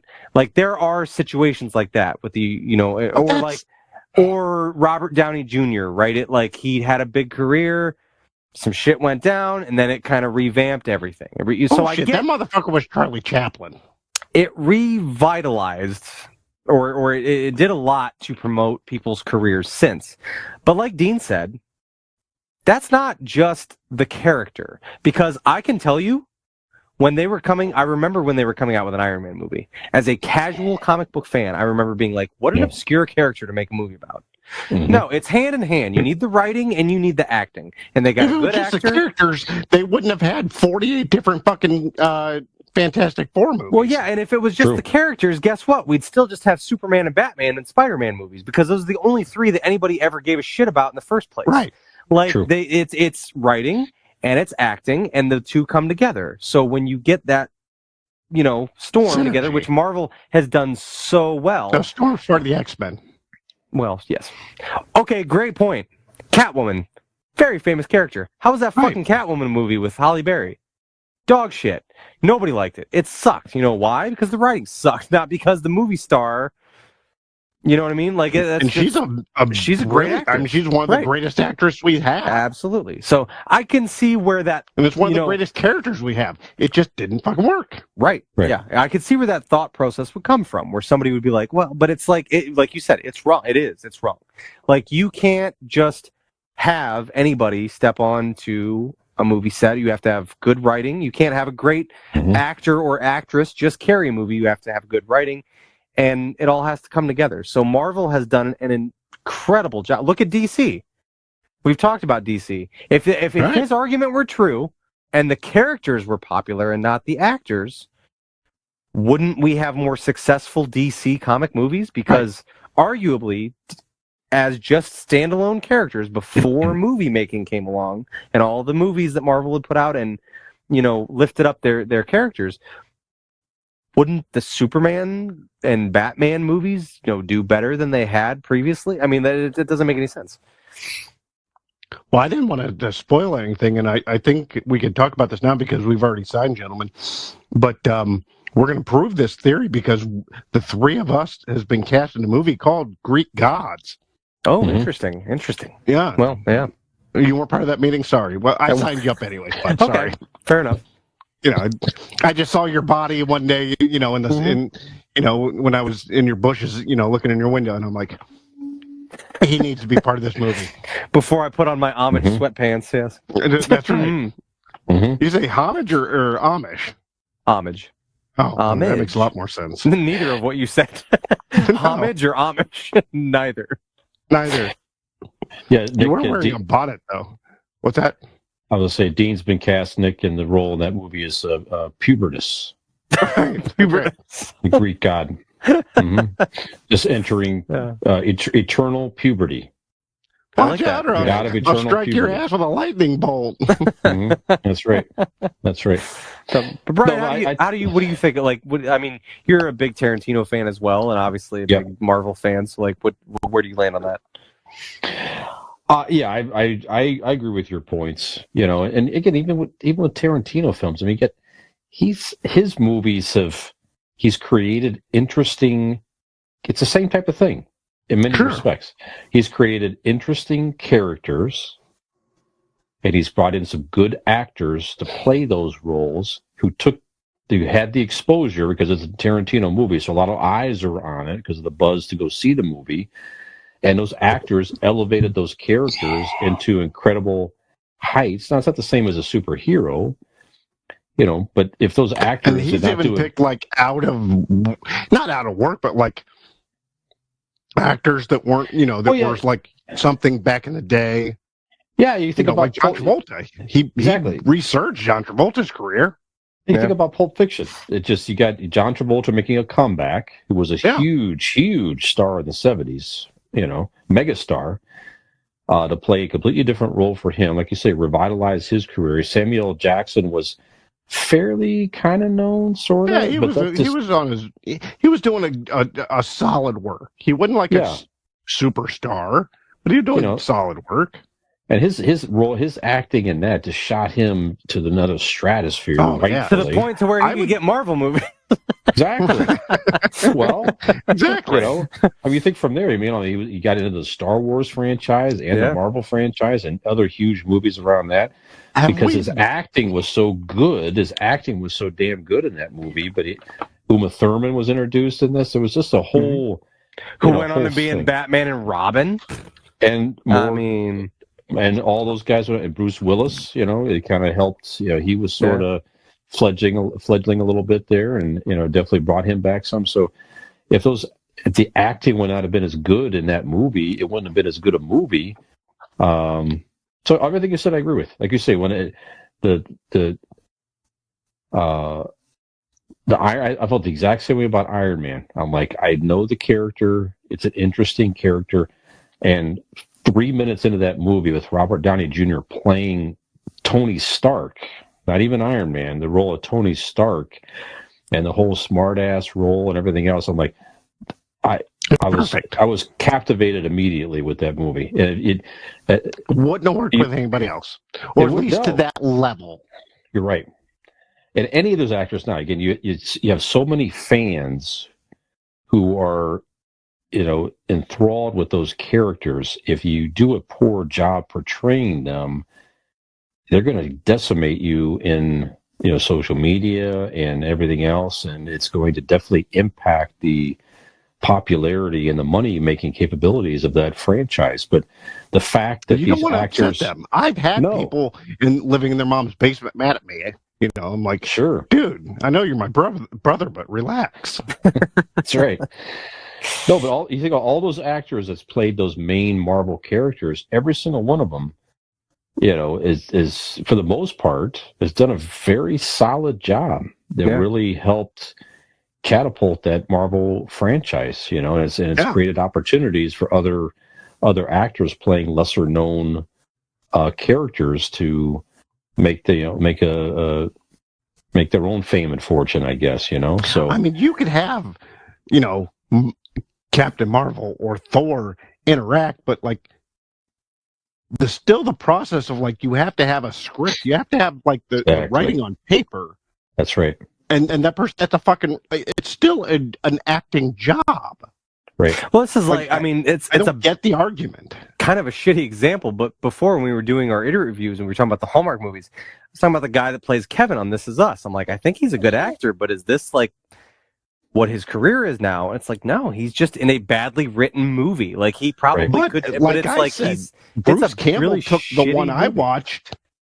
Bruce Campbell took the one I watched and made it tolerable and watchable because he's a good actor. Yeah, right. So it works on both sides. It's not a one versus other situation. Every movie and every script is different, where you're going to have the actor make the movie or the movie make the actor. So just to argue one, and especially one because of a genre, is very closed-minded, and I don't get it. Yeah, that's right. So he does have, Tarantino definitely has a point in. Yeah, these are definitely recognizable characters. The character itself is indeed a star. Yes, absolutely. Sure.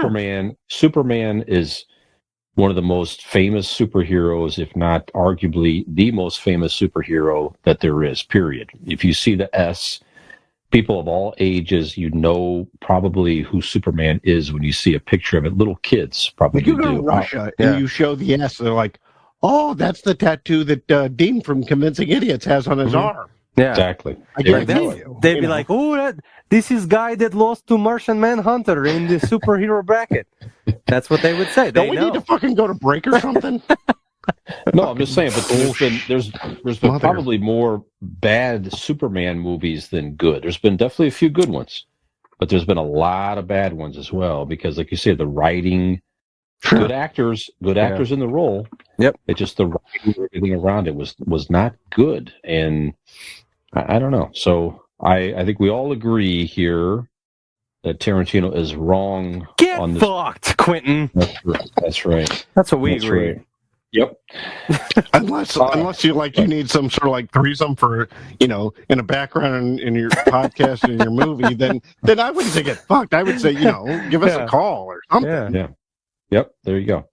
Nick, stop it.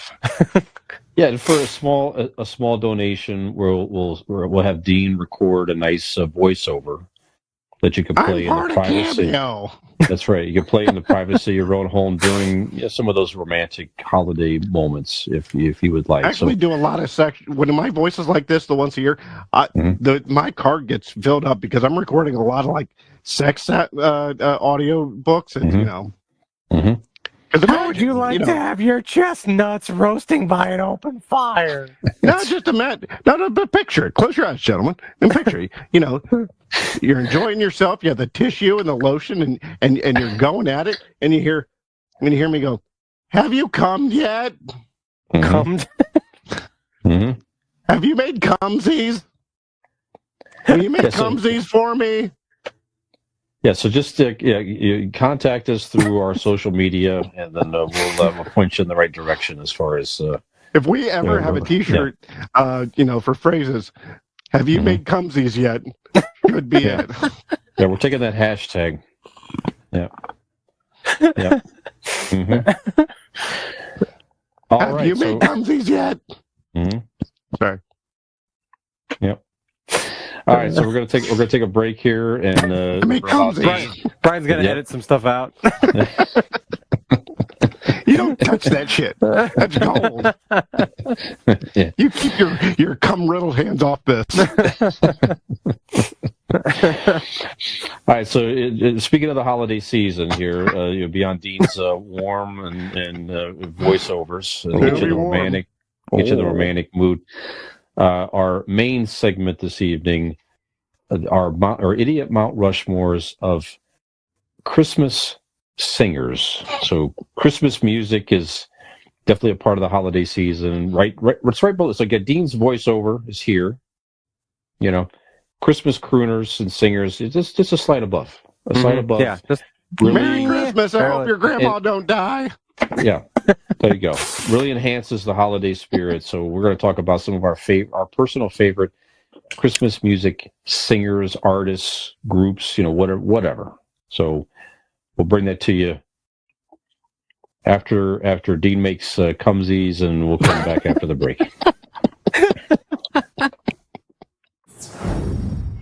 Jingle bells, jingle all the way. K-Tel presents a family Christmas album. This magnificent presentation of 20 Christmas songs of joy, peace on earth, and goodwill to men. Robert Goulet sings, God rest you, merry gentlemen. Andy Williams, Doris Day, Tony Bennett, Julie Andrews, and many more.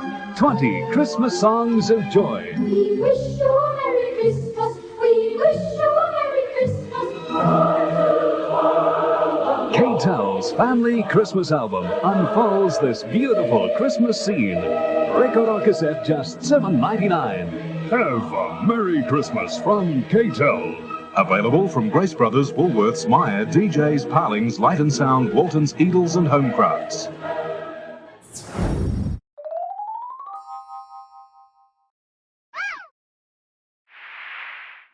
And we are back here on Convincing Idiots. A very Merry Christmas to you. As you know, Christmas season is upon us. I am Millennial Nick. I'm here with my friend Zennial Dean and Gen X Brian, and we are here to bring you all the joy of the holiday season. Before we know it, before we can with the blink of an eye, it is going to be time for our friend jolly old Saint Nick, Santa Claus himself, to mount that merry sleigh and head to your except this year, I don't know if you guys have heard this, he is not.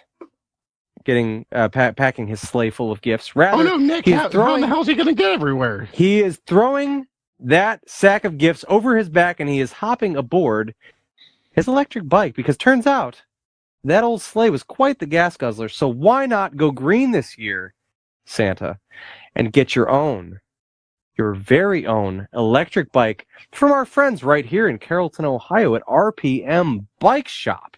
That is correct. There's no need for all that hustle and bustle and to have elves aboard with managing the gift list. Santa's magic. He knows it all. And there's no reason. Gas prices, if you haven't noticed, lately they've been up and down, but a lot of times they've been through the roof. So why gas up that bulky old sleigh when you can get your very own electric bike, take it around the world, and deliver presents to the children everywhere?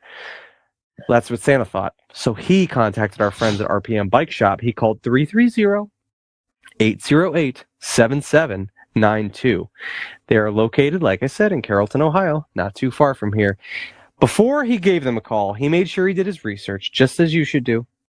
Go to rpmbikeshop.com, or on Facebook, just use that little search bar and search for RPM Bike Shop. You can see the very products that they have to offer you there.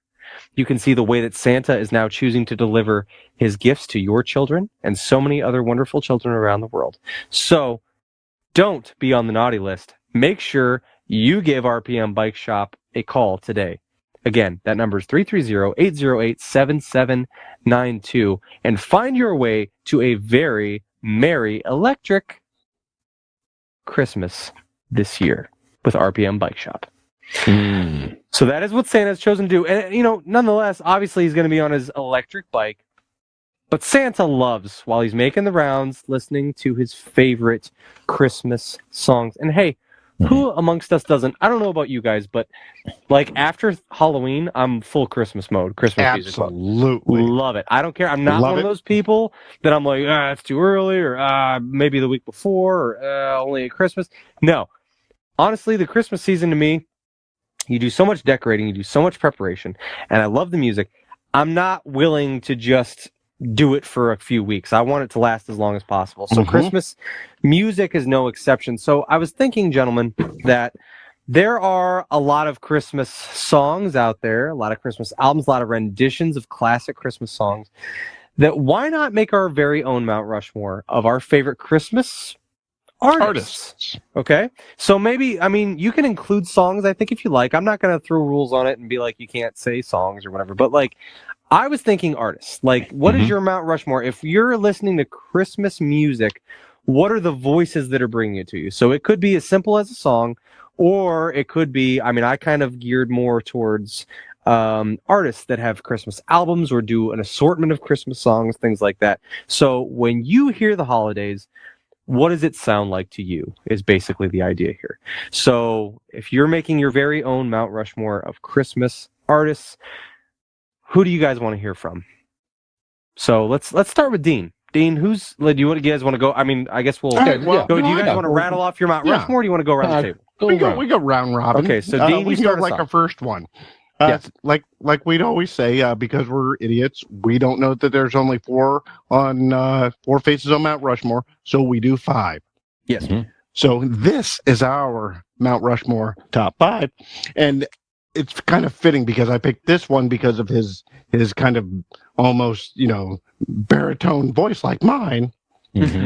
I'm going to go with, to me, the fucking king of Christmas music. When you think Christmas, you think goddamn Bing Crosby. Yes, who had his White Christmas album in 1942, which is the number 1 Christmas single of all time. Oh, really? Is that right? Really? Yep. I did some research here. I got some stats here for us. Nice. Yeah. That's very good. Actually, he's also on my list. Bing Crosby. For me, nothing represents childhood more than the Bing Crosby Christmas album, and it reminds me of baking Christmas cookies with my mom. That was what she always, and actually to this day, it was kind of a very nice passing the torch. I remember the day that she gave me her Bing Crosby CD, and she was like, "I'd like you to have this," and you put it in the car. I just actually put the vinyl. Yep, I have it in my car. I love the Bing Crosby Christmas album, and every time I hear it, it's one of those things that soundtrack instantly takes me back to nice. my childhood home and baking sugar cookies with my mom. Will you do me a favor then? Nick, real quick, do me a favor. I know where this is going. Yeah. No. I'm not. Something about you banging my mom. I'm not hitting on your mom. She does enough hitting on me my to cover this. My beautiful childhood memories of baking. No, I just need Nick. I just need you because I want to do you a favor. I need you to close your eyes. Batter. I don't even know. No. Nick, close your eyes, and I'm going to bring you back to that moment. Mm-hmm. You ready? Okay. Here it is. You ready? I'm dreaming of a white Christmas. Wow. Do you smell cookies? Do you smell cookies? I can actually feel the cookie cutters in my hands. Right? Of the Christmas tree. You're welcome. And of the reindeer. Yes, absolutely. As I press it into the cookie dough, it's just like I'm there. Yeah. Right. Very well done. Very well done. You're welcome. Anyways, Brian, Bing Crosby, fan? Bing Crosby is on my list as well. I know how I fucking sound, all right? Yeah.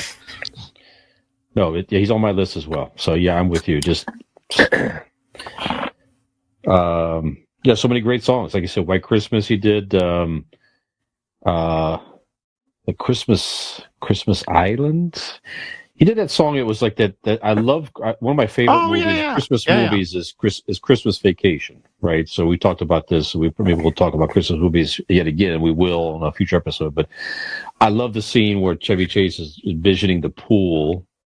And it has the pool out there, and then there's the whole thing to say. That's Bing. Well, Dean did it better than me, but yeah. That's bride, yeah, that's right. That is Bing Crosby singing that as well. Yeah. Yeah. Anyway, I'm with you. Bing Crosby's on my list as well. Yep. All right. So who's next? That's you, Brian. Okay. I'm going with the King. The King of rock and roll. List. Me too.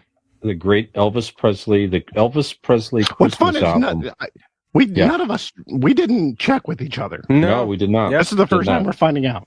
Yeah. Well, we'll have similar tastes as far as Christmas music, I think. So probably not going to be any surprise to any of us here. But yeah, the Elvis Christmas album. That is something where not really the full-blown Christmas season yet for me until I hear Elvis singing some Christmas songs. That album is great. And that album, if you're not that familiar with it, it's a nice blend of rocking Christmas songs and the traditional nice white just great Christmas album. Some of the King's best singing, in my opinion. So Elvis Presley definitely. One of my personal Mount Rushmore of Christmas singers, Christmas artists. Nick? Yeah. I'd like to piggyback on that and just add something. He's also on my list. My grandmother, that I was very close with, I just lost in July of this year, was a massive Elvis fan. So similar to the Bing Crosby thing, Elvis also represents a lot of childhood to me. So my grandmother loved Elvis. She had all these commemorative plates and she collected Elvis things. So on their Christmas tree in this house that I live in now, she had every year they would come out with an Elvis Christmas ornament and you would press a button on it and it would sing a little bit of a song.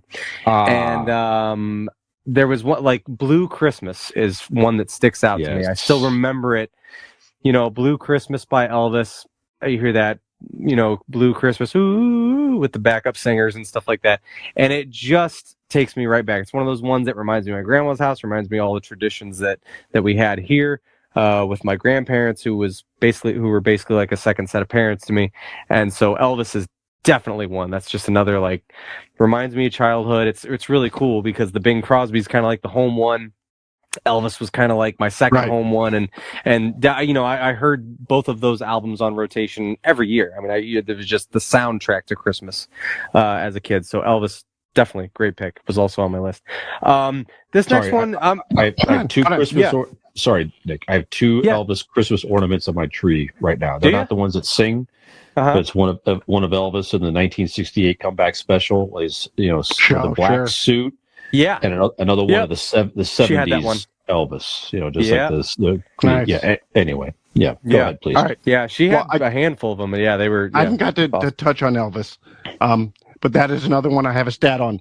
Not only has Elvis touched the three of our lives Yes. in his music and his Christmas music, but Elvis Presley, Elvis Christmas album, 1957, is the number one selling Christmas album of all time.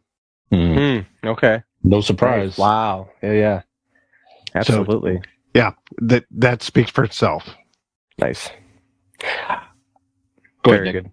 I'm Who's gonna go with another old timer here. This completes the trinity for me of like kind of childhood sounds and things like that. And this is quite frankly, no pun intended, one of my favorite singers of all time, Frank Sinatra, as a Christmas. It's on my list. Just his. I mean, I could listen to Frank Sinatra sing anything, and Nick, Christmas do is yourself no a favor. exception. When Megan got me the record player last year, or 2 years ago or something, but it came with. She got the Frank Sinatra Christmas album. Nice. Highly recommend. I have it on CD actually. It's sitting behind me on the shelf somewhere. Get it on your, because I know you have the record player too. Yeah, get it on the vinyl. Absolutely, yeah. But Frank Sinatra, just incredible. I mean, his voice, and that's one of those ones. So like, I've talked about, my home, my grandparents, my great grandmother, who my mother's grandma. I don't know that she had an old AM radio, and it was this old school looking radio, like you would imagine. Like, I mean, I have a vintage looking record player, but it kind of was that style, that very, what you would expect to have in a great grandmother's house. I don't know if this was what was playing or anything like that, but the sound of it reminds me of Christmas Eve at my great grandmother's house on that old radio. Just the baked goods, the food out, just walking in there, the dim, knowing that Santa was coming that night, and just everything that went along with it, all those memories. But yeah, Frank Sinatra's voice kind of really replicates the sound of the type of music that my great grandmother would listen to and the things that I would hear in her home. So Frank Sinatra is up there on my Mount Rushmore as well for old Christmas artists in general. Yes, I'm not going to say much more than that because Buck, you just said it best. But yeah, Frank Sinatra is classic, timeless. He is Christmas. Part of my tradition as well. So yeah, Brian, and Frank's on my list too. Nice, Frank. Look at us. Yes, 3 for 3. Absolutely. Just like I said, his voice back then and those out, it's just flawless. Is there a cooler fucking dude too? Like when you're singing, yeah. I mean, oh yeah, just like any goofy ass Christmas song that he just made it sound great, right? Just. All right, so it's hard to say because we've all agreed here, but okay.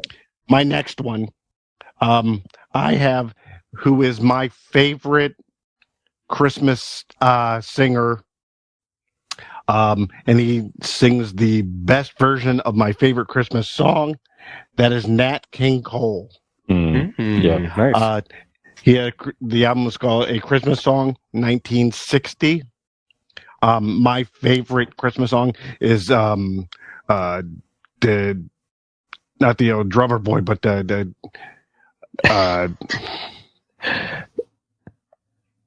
trying to think wait, how old am I? I'm getting my thoughts crossed here.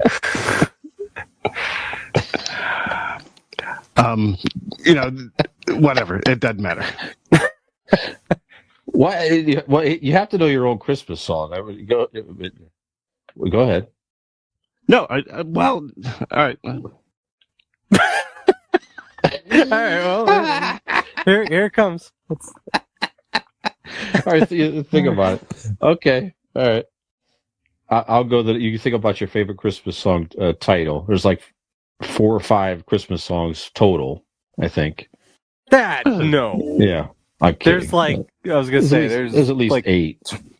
There's 25, easy. Okay. You got to be right. Like common. Well, this is a conversation. That's a conversation. I feel like there's a lot. It feels like there's not that many, but when you look at them, you're like, oh, I know that one. Oh, I know that one. Oh, I know that one. There's a lot.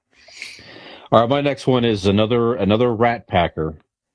The Pride of Steubenville, Ohio, of which we're in Ohio, the great Dean Martin. So There you go.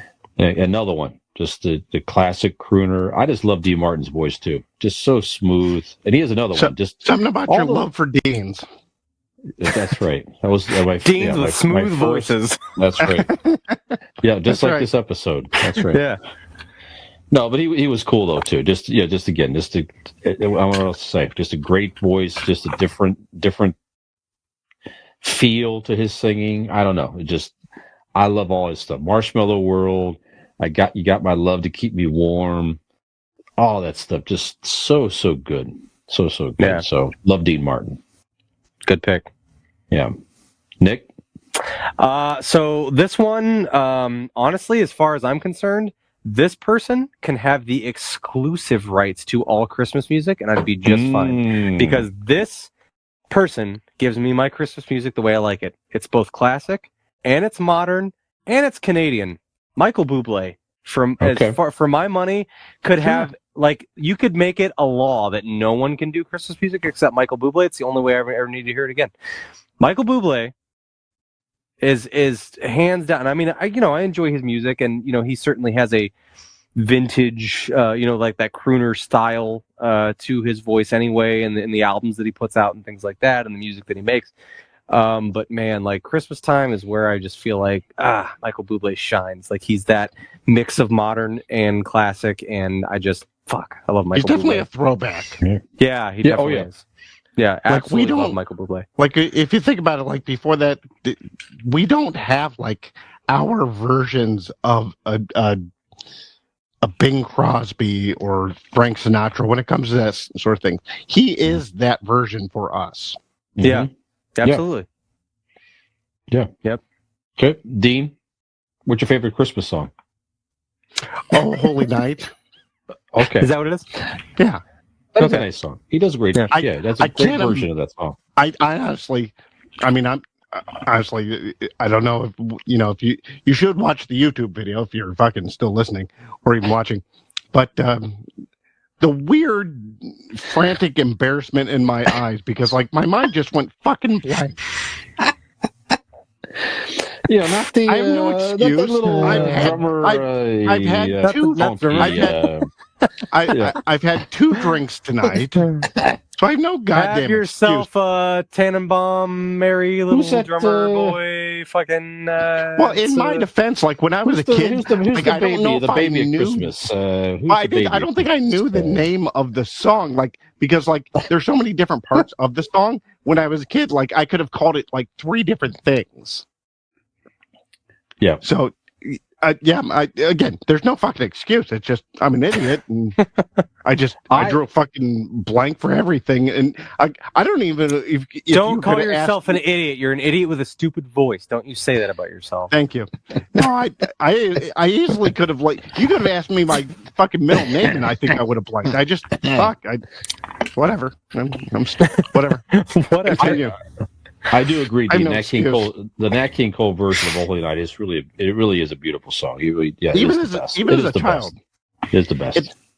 It's honestly almost haunting, like how like smooth his voice is, and that song, and the cadence, and he was amazing. Who's your next artist, sir? Oh, my last one, because we all agree to. Well, you guys didn't have Nat King Cole, and I barely did, I guess. I've Ella Fitzgerald. Sure. Okay. Ella wishes you a swinging Christmas, which gives a little swinging to the swing music style to Christmas, different, and we needed a girl's voice in this, so yeah, Ella Fitzgerald. Yeah, Nice. very good. All right. My last one, another crooner. So I'm all 5 for 5 classic crooners. That's what I like. That is my Christmas. The great Johnny Mathis. Okay. Yeah. Another one. So smooth. I think Johnny toured even recently, within the last year or two. Yeah. Just Just great. Good for I mean, him. yeah, so many great crooners, and he definitely makes my list here. So just getting every song he does, just great, flawless voice, beautiful, perfect. Not much else to say. Yeah, absolutely. Nikolai. My last pick, and I am shocked that Dean did not put this person on their list because I know that he's quite the fan, and as am I. Maybe not as much as Dean. Did you pick Weird Al Yankovic? I did not pick Weird Al Yankovic. But I gotta say, Quebec's own Celine Dion. My goodness, Celine Dion. Oh, Celine Dion Christmas album. Just inject it right into my veins. Like, beautiful. I mean, everything she does is flawless and magnificent, but goddamn, Christmas, I mean, she's whole other level. Celine Dion. Celine All Dion. right. I mean, I say Jesus that. loves her. Jesus loves her. Everybody loves her. Santa loves her. Jesus loves her. All the three wise men. Balthazar, I don't know the rest of them, but they all Nat fucking King love her. Cole. I Nat think King that was Cole. a dragon. Balthazar. Yeah, It does sound like a dragon's name. it does. I'm positive it's a wise man's name because it's in Jingle All the Way. But Fair enough. it does sound like a dragon's name. Touche. But no, like all joking aside, I do love Celine Dion, and her voice with her Christmas songs is just phenomenal as well. So like I love Celine Dion doing Christmas. It's very elegant and classic, and I just love it. You're good. All right. So recap your Honorable You're mention. let's do honorable mentions first. Let's honorable mentions. Please. yeah. Honorable mentions. Yes, I do would that. be remiss if I did not shout out the love of my life, Hilary Duff, who had her very first album, by the way, was a Christmas album called Santa Claus Lane. Some remakes of songs, Christmas songs, some original songs. So go check out Santa Claus Lane by Hilary Duff. That's a real thing. That was her. Man. That was her very first album. You're a sad little man. Mm-hmm. Wow. It's wonderful. Dean, you have any honorable mentions? I don't know if my brain can recover from that. I don't know. Who in the fuck sang Grandma Got Ran Over by a Reindeer? They were fun. Is nobody going to shout out Josh Groban? Josh Groban's a great Christmas. Ooh, yeah, Josh Groban's a good Christmas. Yeah, that's one, you know? good. That's Shout really out good. to the Grobanites out there. Yeah, Sure. And you got Well, Mel Torme was fantastic. Sure. Again, one of the early crooners. Trying to who? Go ahead, Brian. I had Nat King Cole as an honorable mention. How about close also to making my Andy Williams? Oh yeah, okay, yeah, absolutely. So many great versions of Christmas songs. Andy Williams. Did you guys see? There's a Louis Armstrong vinyl that just dropped this year. I almost bought it. I almost Saturday. did too. But neither of us did. But we both almost did. Yeah. Well, I mean, it was expensive. I'm like, and plus, like, literally, I have like literal 6 different Christmas albums, like vinyl. I'm like, do I need another one? I mean, it's good. Yes, you do. And especially Louis. That's not bad. And it's like a red vinyl. It's very beautiful. Right. Like watch it's very spin. cool. Yeah. Any others? Yeah, but I'll give you Louis Armstrong. That's good. Nice honorable mention. That's a very good one. I like that. I've also got the Carpenters as honorable mention. Oh, like Jesus. Oh, yeah. okay. Yeah, he was cool. Kind of what the whole I didn't deal know was he about. did Christmas songs. Yeah. Well, he whistled a lot while I sawed things. He sang songs at his own birthday party. Like, what the fuck is that? Yeah, pretty amazing. No, the Carpenters, birthday, the brother sister. I got hung up on a tree. Sorry. Go ahead, Brian. Go ahead, Brian. No, actually, this is the Carpenters duo, the brother sister duo. You know. Oh yeah, Karen. Mm-hmm. Yeah, Karen Carpenter. That's correct. Yeah. She Go ahead. I don't know. Okay. I don't know. Watch it. Watch it. Easy. I'm done. Easy now. I've already made a fucking Jesus joke. Yeah. You think I'm going to hell because if I make an eating disorder joke? Come on. Yeah. What the fuck? Any other honorable mentions? Just the Jingle All the Way soundtrack, really. Like, it's got Tom Petty on it. I mean, fuck around and find out. Like, it's a great. If we're gonna do that, then the other day I saw the Home Alone soundtrack. That's a good Christmas soundtrack. We're gonna do soundtracks, right? That might be an interesting topic. Christmas movie Jingle All the Way soundtrack. Oh, it's got God. fucking. Yeah. Go ahead. We got problems. Chuck Berry, Johnny Mathis, Charles Brown, Clarence Carter, Nat King Cole. It's got everybody we named, basically. That actually sounds like a pretty good soundtrack. Not gonna lie. He's kind of right. It is. It's a good compilation. All right. This got All the candy came. Yeah. Yep. There you go. Let's see. Has it got the Carpenters on there? There's no Carpenters. It actually doesn't even have the Tom Petty song on it, which is weird because that's in the movie. Couldn't afford it. He wants to put it on his own album or something. Maybe. I got two more real quick. Perry Como and the Letterman have more classic crooners. Perry Como had a great voice as well.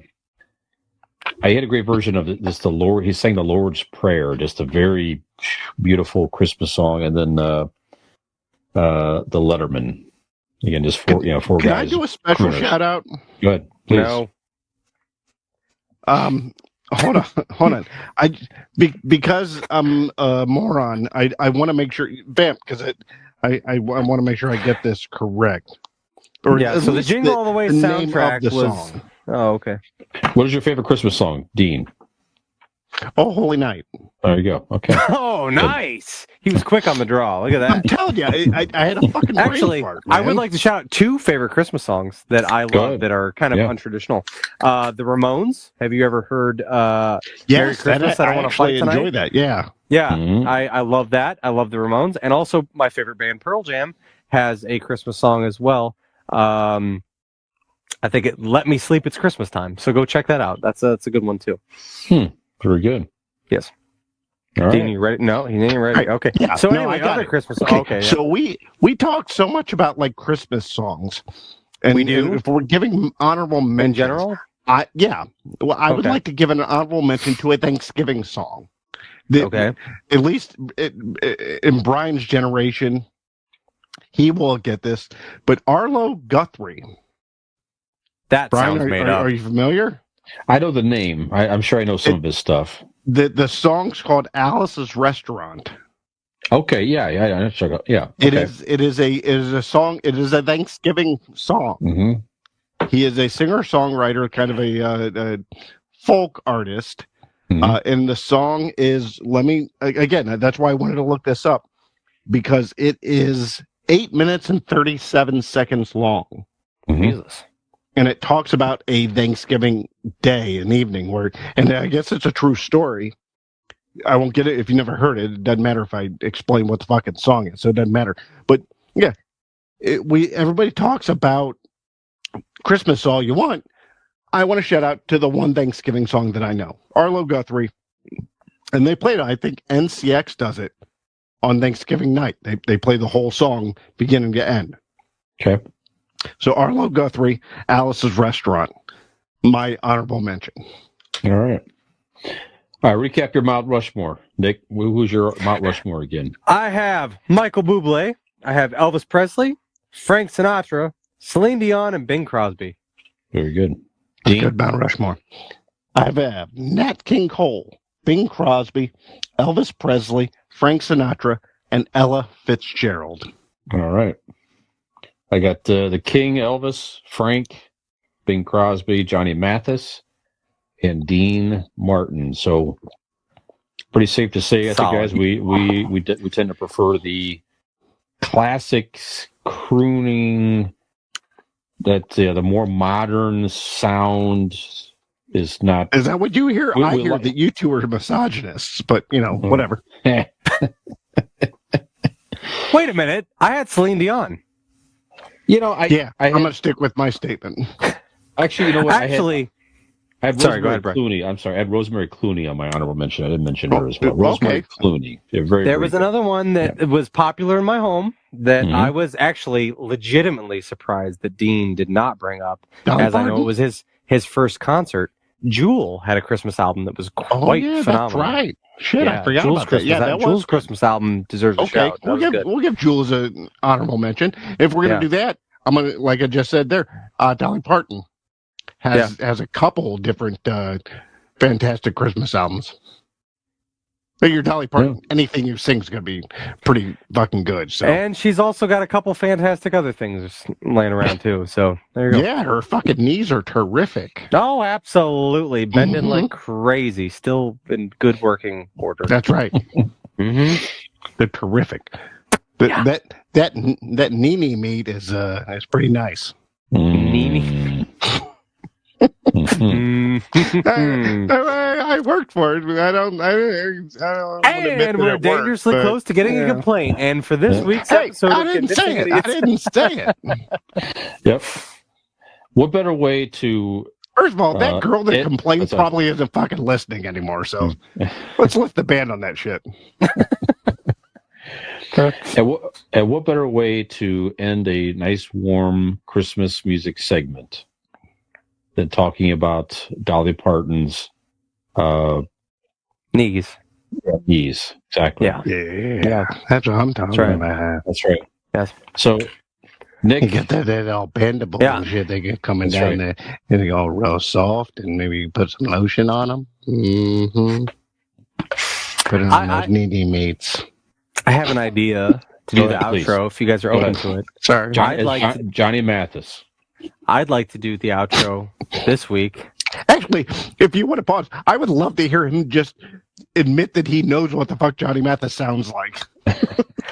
I mean, like in a general sense, like I'm familiar with the name, but like no. I was thinking I could do the outro in Dean's voice tonight. I love it. All right. I sit back and enjoy. Okay, yes. Without further ado, this has been another episode of Convincing Idiots, and if you have not done so already, please feel free to go to our social media accounts and subscribe, like, rate, and review. First time you sounded like a man. As he takes a swig of his beer, he would like to tell you to go to our link tree. So just Google Convincing Idiots, LINKTRE. Sorry, those were two E's. They didn't come out, but that's what they were. TR. And there they were. So go check those out. Like, subscribe, rate, review. And if you haven't done so, go to our website. It's convincingidiots.wordpress.com. So for this episode of Convincing Idiots, I am Zennial Dean / Mickey Mouse, a.k.a. Millennial Nick. I'm the real Zennial Dean. And I am X Brian. Look, his balls dropped. Have we convinced you to join us for more holly jolly Christmas time on Convincing Idiots?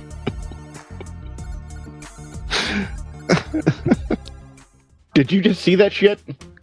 If you liked what you saw, like and subscribe. Come back. You're going to want to.